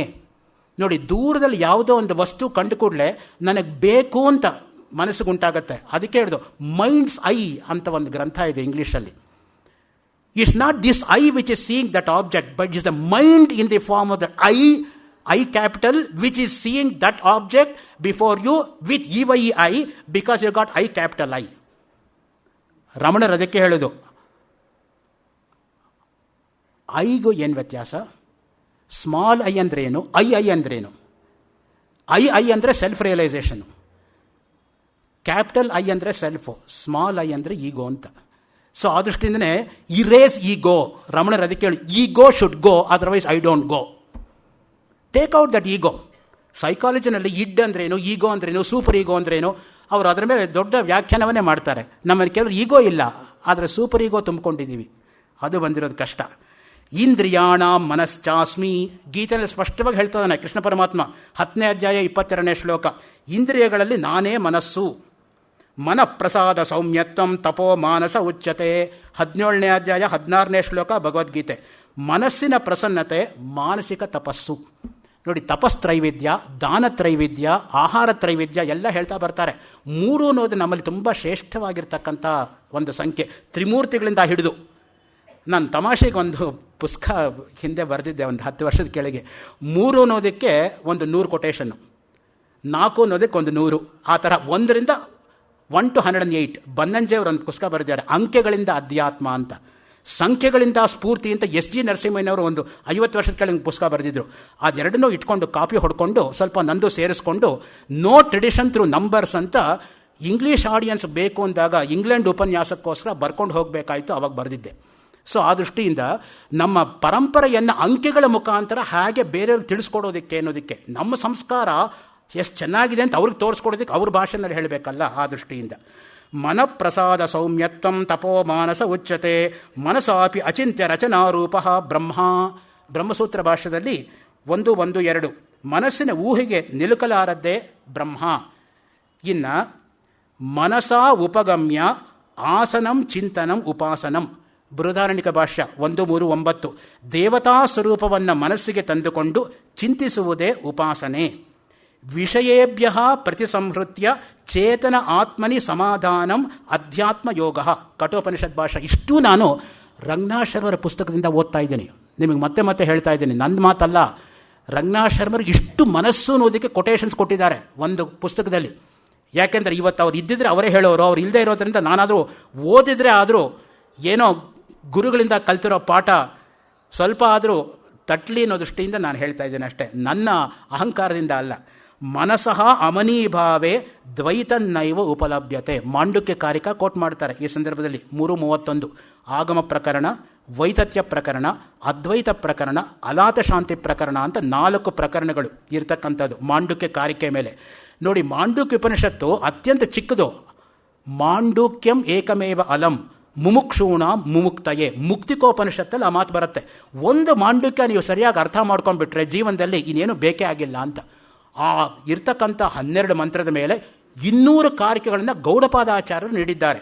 Gaudapada a study in early Advaita ಅಂತ TMP Mahadevan, Madras university philosophy professor, 1916 ಬರೆದಿರ್ತಕ್ಕಂಥ ಪುಸ್ತಕದಲ್ಲಿ ಈ ಮಾತನ್ನು ಎತ್ತಿ ಆಡೋದನ್ನು, ಆ ವಿಷಯವನ್ನು ಚಾಲೆಂಜ್ ಮಾಡೋ ದೃಷ್ಟಿಯಿಂದ ಸಚ್ಚಿದಾನಂದ ಸರಸ್ವತಿ ಮಹಾಸ್ವಾಮಿಗಳು ವಿಧುಶೇಖರ ಭಟ್ಟಾಚಾರ್ಯ ಎಂಬತಕ್ಕಂಥ ವಿದ್ವಾಂಸನ ಹುಡುಕೊಂಡೋಗಿ ಕಲ್ಕತ್ತಾನಲ್ಲಿ ವಾದ ಮಾಡಿ ಅವರು ಮಾಂಡುಕ್ಯ ಉಪನಿಷತ್ತಿನ ಮೇಲೆ ಮಾಂಡುಕ್ಯ ರಹಸ್ಯ ವಿವೃತಿ ಅಂತ ಸಂಸ್ಕೃತದಲ್ಲಿ ಉತ್ತರ ಕೊಟ್ಟಿರ್ತಕ್ಕಂಥ ಗ್ರಂಥವನ್ನೇ ಕನ್ನಡದಲ್ಲಿ ಅವರೇ ಅದನ್ನು ಅನುವಾದ ಮಾಡಿ ಕನ್ನಡಿಗರಿಗೆ ಉಪಯೋಗ ಆಗಲಿ ಎಂಬತಕ್ಕಂಥ ಮಾತನ್ನು ಕನ್ನಡಿ ತರಹ ನಮ್ಮ ಮುಂದೆ ತೆರೆದಿಟ್ಟಿದ್ದಾರೆ ಅನ್ನೋದನ್ನು ನಾವು ತಿಳ್ಕೋಬೇಕು. ಮನಸಃ ಅಮನೀಭಾವೇ ದ್ವೈತನ್ ನೈವ ಉಪಲಭ್ಯತೆ. ನೋಡಿ, ಮನಸ್ಸು ಅಮನಸ್ಕವಾದರೆ ಆವಾಗ ನಮಗೆ ನಾನು ನೀನು ಬೇರೆ ಎಂಬತಕ್ಕಂಥ ಬುದ್ಧಿಯೇ ಇರೋದಿಲ್ಲ. ಮನಸ್ತು ಸಂಕಲ್ಪ ವಿಕಲ್ಪನಾದಿ. ವಿವೇಕ್ ಚೂಡಾಮಣಿಯಲ್ಲಿ ಸ್ಪಷ್ಟವಾಗಿ ಹೇಳ್ತಾರೆ, ಸಂಕಲ್ಪ ವಿಕಲ್ಪವಾಗಿರ್ತಕ್ಕಂಥದ್ದೇ ಮನಸ್ಸು. ಈ ಮಾತನ್ನೇ ಮುಂದುವರೆಸ್ತಾ, ಕಹ ಶುಚಿ ಇಹ ಯಸ್ಯ ಮಾನಸಂ ಶುದ್ಧಂ. ಪ್ರಶ್ನೋತ್ತರ ರತ್ನಮಾಲಿಕಾ ಅಂತ ಶಂಕರಾಚಾರ್ಯ ಒಂದು ಗ್ರಂಥ, 64 ಪ್ರಶ್ನೆಗಳು, 64 ಉತ್ತರಗಳು, 64 ಗಂಟೆ 64 ದಿನ ಉಪನ್ಯಾಸ ಮಾಡೋದಕ್ಕೆ ಐಡಿಯಲ್ ಆಗಿರ್ತಕ್ಕಂಥ ಗ್ರಂಥ. ಅದರಲ್ಲಿ ಪ್ರಶ್ನೆ ಕೇಳ್ತಾರೆ ನೋಡಿ, ಯಾರು ಶುಚಿಯಾದವರು, ಯಾರ ಮನಸ್ಸು ಶುದ್ಧವಾಗಿದೆಯೋ ಅವರು ಶುಚಿರ್ಭೂತರು. ಅದಕ್ಕೆ ಉತ್ತರ ಕಿಂ ದುಷ್ಕರಂ ನರಾಣಾಂ. ಅದೇ ಗ್ರಂಥದಲ್ಲೇ ಪ್ರಶ್ನೆ, ಮನುಷ್ಯನು ಮಾಡಲು ಅತ್ಯಂತ ಕಷ್ಟಕರವಾದದ್ದು ಯಾವುದು? ಮನಸಃ ನಿಗ್ರಹ, ಮನೋ ನಿಗ್ರಹ. ಅದಕ್ಕೆ ಉತ್ತರ ಯೋಗಾಭ್ಯಾಸವಶಾದೇನ ಮನೋ ನಿರ್ವಿಕಲ್ಪಕಂ ಕೃತಂ ನಿವೃತ್ತಸ್ಸ ಪುಮಾನ್ ಸದ್ಯೋ ಜೀವನ್ಮುಕ್ತೋ ಭವಿಷ್ಯತಿ. ಶಂಕರಾಚಾರ್ಯರ ಸಾಕ್ಷಾ ಶಿಷ್ಯರಾದ, ವಾರ್ತಿಕಾಚಾರ್ಯ ಎಂಬುದಾಗಿ ಖ್ಯಾತರಾದ, ಶೃಂಗೇರಿ ಶಾರದಾ ಪೀಠದ ಪ್ರಥಮ ಜಗದ್ಗುರುಗಳಾಗಿದ್ದಂತಹ ಸುರೇಶ್ವರಾಚಾರ್ಯರು ಮಾನಸೋಲ್ಲಾಸ ಗ್ರಂಥದ 8ನೇ ಅಧ್ಯಾಯದ 26ನೇ ಶ್ಲೋಕದಲ್ಲಿ ಈ ಮಾತನ್ನು ಹೇಳ್ತಾರೆ. ಯಮ ನಿಯಮಾದಿ ರೂಪವಾದ ಅಷ್ಟಾಂಗ ಯೋಗ ಅನುಷ್ಠಾನದಿಂದ ಯಾವ ಸಾಧಕ ತನ್ನ ಮನಸ್ಸನ್ನು ಹೊರಗಿನ ವಿಷಯಗಳಿಂದ ಒಳಗಡೆಗೆ ಸೆಳೆದುಕೊಂಡು ಆತ್ಮನಲ್ಲೇ ನಿಲ್ಲಿಸಿಬಿಡುತ್ತಾನೋ ಅಂಥವನು ಜೀವನ್ಮುಕ್ತನಾಗುತ್ತಾನೆ. ಮನೋಹಿ ಹೇತು ಸರ್ವೇಷಾಂ ಇಂದ್ರಿಯಾಣಾಂ ಪ್ರವರ್ತನೆ. ಸುಪ್ರಸಿದ್ಧವಾಗಿರೋ ವಾಕ್ಯ, ರಾಮಾಯಣ ಸುಂದರಕಾಂಡ 11ನೇ ಸರ್ಗ 43ನೇ ಶ್ಲೋಕ. ಇಂದ್ರಿಯಗಳ ಪ್ರವೃತ್ತಿಗೆ ಮನಸ್ಸೇ ಕಾರಣ. ಸೀತೆಗಾಗಿ ರಾವಣನ ಅಂತಃಪುರವನ್ನು ಶೋಧಿಸಿದ ಆಂಜನೇಯ ಪರಸ್ತ್ರೀಯರನ್ನು ನೋಡಿದ್ದರಿಂದ ತನ್ನ ವ್ರತಕ್ಕೆ ಕಲಂಕ ಉಂಟಾಯಿತಲ್ಲ ಎಂಬುದಾಗಿ ಚಿಂತಿಸಿ ನಂತರ ತನಗೆ ತಾನೇ ಸಮಾಧಾನ ಪಟ್ಕೋತಾನೆ. ನಾವು ಕಣ್ಣು ತೆರೆದಿದ್ದಾಗ ನೋಡಬೇಕಾದ ದೃಶ್ಯಗಳ ಜೊತೆ ನೋಡಬಾರದ ದೃಶ್ಯಗಳು ಕಣ್ಣಿಗೆ ಬೀಳುತ್ತದೆ. ಆ ವಿಷಯದಲ್ಲಿ ನಾವು ಅಸ್ವತಂತ್ರರು, ನಮಗೆ ಸ್ವಾತಂತ್ರ್ಯ ಇಲ್ಲ, ಇದನ್ನು ನೋಡಬೇಕು ಅದನ್ನು ನೋಡಬಾರ್ದು ಅಂತ ನಮ್ಮ ಕಣ್ಣಿಗೆ ಬೀಳುತ್ತೆ ಅದು. ಆದ್ದರಿಂದ ಅದರ ಪಾಪ ನಮಗೆ ತಟ್ಟದು. ಮನಪೂರ್ವಕವಾಗಿ ಕೆಲಸ ಮಾಡಿದ್ದರೆ ಮಾತ್ರ ನಾವು ಅದರ ಫಲವನ್ನು ಅನುಭವಿಸಬೇಕು. ಆಂಜನೇಯನು ನನ್ನ ಮನಸ್ಸು ನನ್ನ ವಶದಲ್ಲಿರುವುದರಿಂದ ನನಗೆ ಆ ಸ್ತ್ರೀಯರ ದರ್ಶನದಿಂದ ಪಾಪ ಇಲ್ಲ ಎಂದು ತನಗೆ ತಾನೇ ಅಂದುಕೊಂಡು ಸಮಾಧಾನ ಮಾಡಿಕೊಂಡು ಮುಂದಕ್ಕೆ ಹೋಗುತ್ತಾನೆ. ನೋಡಿ, ತನಗೆ ತಾನೇ ಆಂಜನೇಯ ಸಮಾಧಾನ ಮಾಡ್ಕೋತಾನೆ. ಆ ಸಂದರ್ಭದಲ್ಲಿ ಮನಸ್ಸು ಸ್ವರ್ಗವನ್ನು ನರಕವನ್ನಾಗಿ, ನರಕವನ್ನು ಸ್ವರ್ಗವನ್ನಾಗಿ ಮಾಡುತ್ತದೆ ಅಂತ ಮಿಲ್ಟನ್ ಒಂದು ಕಡೆ ಹೇಳ್ತಾನೆ. The mind in its own place and in itself can make heaven a hell and hell a heaven ಅಂತ. ಸೊ ಮನುಷ್ಯನಿಗೆ ಮನಸ್ಸೇ ಮುಖ್ಯವಾಗಿರ್ತಕ್ಕಂಥ ಕಾರಣ. ಆಸೆಯ ನಿಗ್ರಹದಿಂದ ಮನೋನಿಗ್ರಹ ಸಾಧ್ಯ ಎಂಬತಕ್ಕಂಥದ್ದು ಕ್ಲಾಡ್ ಆಡ್ರಿಯನ್ ಎಂಬತಕ್ಕಂಥ ವಿದ್ವಾಂಸ ಹೇಳ್ತಾನೆ ನೋಡಿ. By annihilating desires you can annihilate the mind. ಮುಖ್ಯವಾಗಿರ್ತಕ್ಕಂಥದ್ದು ಮನಸ್ಸಿನ ಒಂದು ಮುಖ್ಯವಾಗಿರ್ತಕ್ಕಂಥ ಯೋಚನೆ ಯಾವಾಗ ನಮಗೆ ದೂರವಾಗುತ್ತದೆಯೋ ಆಗ ನಾನು ಶುದ್ಧನಾಗುತ್ತೇನೆ. ಎ.ಆರ್. ಕೃಷ್ಣಶಾಸ್ತ್ರಿಗಳು ಕಥಾಮೃತ ಸಾರದಲ್ಲಿ ಒಂದು ಒಳ್ಳೆಯ ಮಾತನ್ನು ಹೇಳ್ತಾರೆ. ಮನಸ್ಸು ಮೃದುವಾಗದೆ, ಮಧುರವಾಗದೆ, ದಯಾರ್ದ್ರವಾಗದೆ ಹೋದರೆ ಯಾವ ಧರ್ಮಕರ್ಮದಿಂದ ಏನು ತಾನೇ ಪ್ರಯೋಜನ? ಯಾವ ವ್ರತ ಮಾಡಿ, ಎಷ್ಟು ಲಕ್ಷ ಹೂಗಳಿಂದ ಪೂಜೆ ಮಾಡಿ ಏನು ಫಲ? ಎ.ಆರ್. ಕೃಷ್ಣಶಾಸ್ತ್ರಿಗಳು ಕಥಾಮೃತದಲ್ಲಿ ಹೇಳ್ತಕ್ಕಂಥ ಮಾತು. ಬೀಚಿಯವರು ಹೇಳ್ತಾರೆ, ಮನಸ್ಸಿನಲ್ಲಿ ಮಾರ್ಗಗಳು ಅನೇಕ, ಸನ್ಮಾರ್ಗಗಳು ಸ್ವಲ್ಪ, ದುರ್ಮಾರ್ಗಗಳು ಸಾವಿರಾರು ಅಂತ. ನೋಡಿ, ಯಾವಾಗಲೂ ಕೂಡ ಮನಸ್ಸಿಗೆ ಸನ್ಮಾರ್ಗಗಳು ಬರೋದೇ ಕಡಿಮೆ, ಕೆಟ್ಟ ಮಾರ್ಗಗಳೇ ಯಾವಾಗಲೂ ಬರ್ತಾ ಇರುತ್ತೆ. ಡಿ.ವಿ.ಜಿಯವರು ಭಗವದ್ಗೀತಾ ತಾತ್ಪರ್ಯದಲ್ಲಿ ಒಂದು ಮಾತನ್ನು ಹೇಳ್ತಾರೆ. ಈಗ ಎಷ್ಟು ಮಟ್ಟಿಗೆ ನಾನು ಹೇಳ್ಬೋದು ನನಗೆ ಗೊತ್ತಿಲ್ಲ, ಯಾಕೆಂದರೆ ಬರೋ ತಿಂಗಳು 17ನೇ ತಾರೀಕು ಅದರ ಮೇಲೆ ನಾನು ಇಲ್ಲೇ ಮಾತಾಡೋದ್ರಿಂದ. ಮನಸ್ಸು ಬುದ್ಧಿಯನ್ನು ಪ್ರಚೋದಿಸುತ್ತದೆ, ಬುದ್ಧಿ ಮನಸ್ಸನ್ನು ಲಾಲಿಸುತ್ತದೆ. ಬುದ್ಧಿಯ ಪ್ರಕಾಶ, ಮನಸ್ಸಿನ ಪ್ರಸಾದ ಬೆರೆತು ಅಂತರಂಗದಲ್ಲಿ ಚಂದ್ರಕಾಂತಿಯನ್ನು ಅನುಭವಿಸುತ್ತದೆ. ಕಣ್ಣು ರೂಪ ಸೌಂದರ್ಯವನ್ನು, ಕಿವಿ ನಾದ ಸೌಂದರ್ಯವನ್ನು ಏಕಕಾಲದಲ್ಲಿ ಮನಸ್ಸಿಗೆ ಒದಗಿಸಿದಂತಾಗುತ್ತದೆ. ಇದು ಭಗವದ್ಗೀತೆಯ ತಾತ್ಪರ್ಯ. ಡಿ.ವಿ.ಜಿಯವರ ಮಾತು. ದೇವಡೂರು ಅಂತರಂಗ ಅನ್ನೋ ಗ್ರಂಥದಲ್ಲಿ ಹೇಳ್ತಾರೆ ನೋಡಿ, ಮನಸ್ಸನ್ನು ಕೆಣಕುವುದಕ್ಕೆ ಒಂದು ಸಾಧನ ಸಿಕ್ಕಿದರೆ ಸಾಕು. ನಾವೆಷ್ಟೇ ಜಾಗರೂಕವಾಗಿರಲಿ, ಮನಸ್ಸು ನಮ್ಮ ಅಧೀನದಲ್ಲಿ ಇದ್ದಂತೆಯೇ ಇದ್ದು ಎಲ್ಲಿಗೋ ಎದ್ದು ಬಿಡುತ್ತದೆ. ನಾವು ಅದಕ್ಕೆ ಹೇಳುವ ಕೆಲಸವೇ ಬೇರೆ, ಅದು ಮಾಡುವ ಕೆಲಸವೇ ಬೇರೆ. ಸೊ ಆ ದೃಷ್ಟಿಯಿಂದ ನಾವೇನೋ ಹೇಳಿದೆ ಅದೇನೋ ಮಾಡ್ತಾ ಇರುತ್ತೆ. ಅದಕ್ಕೆ ಸಮೃದ್ಧದಲ್ಲಿದೆ ನೋಡಿ, ಮನಃ ಮಧುಕರಃ ಮೇಘಃ ಮಾನಿನಿ ಮದನೋ ಮರುತು ಮಾ ಮದೋ ಮರ್ಕಟೋ ಮತ್ಸ್ಯೋ ಮಕಾರಾಹ ದಶಚಂಚಲಾಹ. ಮಾಯಿಂದ ಶುರುವಾಗಿ 10 ಚಾಂಚಲ್ಯಕ್ಕೆ ಮಾಡಿರ್ತಕ್ಕಂಥದ್ದು. ಮನಸ್ಸು, ದುಂಬಿ, ಮೋಡ, ಹೆಂಗಸು, ಮತ್ತು ಗಾಳಿ, ಲಕ್ಷ್ಮಿ, ಮಧುಕರ, ಮತ್ಸ್ಯ ಮತ್ತು ಮರ್ಕಟ, ಇದೆಲ್ಲವೂ ಕೂಡ ಮಾಯಿಂದಾನೇ ಶುರುವಾಗ್ತಕ್ಕಂಥದ್ದು. ಈ ಮನಸ್ಸನ್ನು ನಿಗ್ರಹ ಮಾಡ್ತಕ್ಕಂಥದ್ದಕ್ಕೆ ಮುಖ್ಯವಾಗಿ ಧ್ಯಾನವನ್ನು ಇಟ್ಕೊಂಡಿದ್ದಾರೆ ಸದಾಶಿವ ಬ್ರಹ್ಮೇಂದ್ರರು. ಧ್ಯಾನದಿಂದ ಮನಸ್ಸನ್ನು ನಿಗ್ರಹ ಮಾಡೋದಕ್ಕೆ ಸಾಧ್ಯ ಎಂಬತಕ್ಕಂಥ ಮಾತನ್ನು ಪ್ರಥಮ ಶ್ಲೋಕದಲ್ಲಿ ಅವರು ಶುರು ಮಾಡಿರೋದು ಹೀಗೆ: ಅಲಮಧುನಾ ಕಥಯೇತಾಹ ಮಾನಸ ಮಿಹಿಕಾ ಮಯೂಕ ಚೂಡಾಲಂ ಧ್ಯಾನೈ. ಸೊ ಧ್ಯಾನ ಅಂದ್ರೇನು, ಧ್ಯಾನದಿಂದ ನಮಗೆ ಹೇಗೆ ಉಪಯೋಗ ಆಗುತ್ತೆ, ಧ್ಯಾನವನ್ನು ಮಾಡೋದರಿಂದ ಮನೋನಿಗ್ರಹ ಹೇಗೆ ಸಾಧ್ಯ ಎಂಬತಕ್ಕಂಥದ್ದನ್ನು ವರ್ಣನೆ ಮಾಡ್ತಾ ಹೋಗ್ತಾರೆ. ನೋಡಿ, ಶಾಂತಾಕಾರಂ ಆ ಶ್ಲೋಕದಲ್ಲೇ ನಮಗೆ ಧ್ಯಾನ ಅನ್ನೋ ಪದ ಬರುತ್ತೆ. ಯೋಗಿಭಿರ್ ಧ್ಯಾನ ಗಮ್ಯಂ ಅಥವಾ ಯೋಗಿ ಹೃದ್ಯಾನ ಗಮ್ಯಂ, ಏನು ಬೇಕಾದ್ರೂ ಇಟ್ಕೊಳ್ಳಿ ನೀವು. ಯಂ ಬ್ರಹ್ಮ ವರುಣೇಂದ್ರ ರುದ್ರ ಮರುತಃ, ಅಲ್ಲೂ ಕೂಡ ಧ್ಯಾನಕ್ಕೆ ಬರುತ್ತೆ. ಮತ್ತು ಧ್ಯಾನ ಯೋಗ ಅಂತಲೇ ಗೀತೆಯಲ್ಲಿ ಸ್ಪಷ್ಟವಾಗಿ ನಮಗೆ ಅರಿವುಂಟಾಗತ್ತೆ. ಧ್ಯಾನ ಅಂದರೆ ರಂಗನಾಥ ಶರ್ಮರು ಹೇಳೋ ಹಾಗೆ ಪರಮಾತ್ಮನ ಚಿಂತನೆ, ಯಾವಾಗಲೂ ಪರಬ್ರಹ್ಮವನ್ನು ಮನಸ್ಸಿನಲ್ಲಿ ಚಿಂತಿಸುತ್ತಿರುವುದು, ಪರಮಾತ್ಮ ವಿಷಯಕವಾದ ಅನುಸಂಧಾನ, ಇದಕ್ಕೆ ಧ್ಯಾನ ಅಂತ ಕರೀತಕ್ಕಂಥದ್ದು. ಮನಸ್ಸನ್ನು ಒಂದೇ ವಿಷಯದಲ್ಲಿ ಸ್ಥಿರವಾಗಿಡುವಿಕೆ. ಇತಿ ವಿಜ್ಞಾಪಿತೋ ರಾಜ್ಞ ಧ್ಯಾನಾವಸ್ಥಿತ ಲೋಚನ, ರಘುವಂಶದಲ್ಲಿ ಬರ್ತಕ್ಕಂಥ ಮಾತು 1:73. ಮತ್ತು ಧ್ಯೇಯ ವಸ್ತುವಿನಲ್ಲಿರ್ತಕ್ಕಂಥ ಜ್ಞಾನಕ್ಕೆ ಇತರೆ ವಿಷಯಗಳ ಸಂಬಂಧವಿಲ್ಲದೆ ಚಿತ್ತ ಸ್ಥೈರ್ಯವು ಧ್ಯಾನಕ್ಕೆ ಸಹಕಾರಿಯಾಗುತ್ತದೆ. ತಸ್ಮಿನ್ ದೇಶೆ ಧ್ಯೇಯ ಅವಲಂಬಸ್ಯ ಪ್ರತ್ಯಯಸ್ಯ ವಿಸದೃಶ ಪ್ರತ್ಯಯ ಪ್ರವಾಹೇನ ಪ್ರವಾಹ ಧ್ಯಾನಂ. ವಿಷ್ಣು ಪುರಾಣ, ಇದು ಕೂಡ ರಂಗನಾಥ ಶರ್ಮರ ಭಾಷಾಂತರದಿಂದಲೇ ನಾನು ಓದ್ತಾ ಇರೋದು. ರಂಗನಾಥ ಶರ್ಮರು ವಿಷ್ಣು ಪುರಾಣವನ್ನು ಭಾಷಾಂತರ ಮಾಡಿದ್ದಾರೆ. ನಮ್ಮಲ್ಲಿ ಎಷ್ಟೋ ಜನಕ್ಕೆ ಗೊತ್ತಿಲ್ಲ, ಬರೀ ರಾಮಾಯಣ ಮಾಡಿದ್ದಾನೆ ನಾವು ಅಂದ್ಕೊಂಡಿದ್ದೇವೆ ಹೊರತು ವಿಷ್ಣು ಪುರಾಣ ಮಾಡಿದ್ದಾರೆ, ಶಂಕರ ದಿಗ್ವಿಜಯ ಮಾಡಿದ್ದಾರೆ, ಪಂಚದಶಿ ಮಾಡಿದ್ದಾರೆ.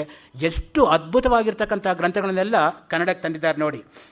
ಶಬ್ದಾದಿ ವಿಷಯಗಳಿಂದ ಶ್ರೋತ್ರಾದಿ ಇಂದ್ರಿಯಗಳನ್ನು ಸೆಳೆದು ಮನಸ್ಸಿನಲ್ಲಿ ಅದುಮಿ ಮನಸ್ಸನ್ನು ಪ್ರತ್ಯಗಾತ್ಮನಲ್ಲಿ ಏಕಾಗ್ರತೆಯಿಂದ ತೊಡಗಿಸಿ ತಿಂತುವುದು ಧ್ಯಾನ.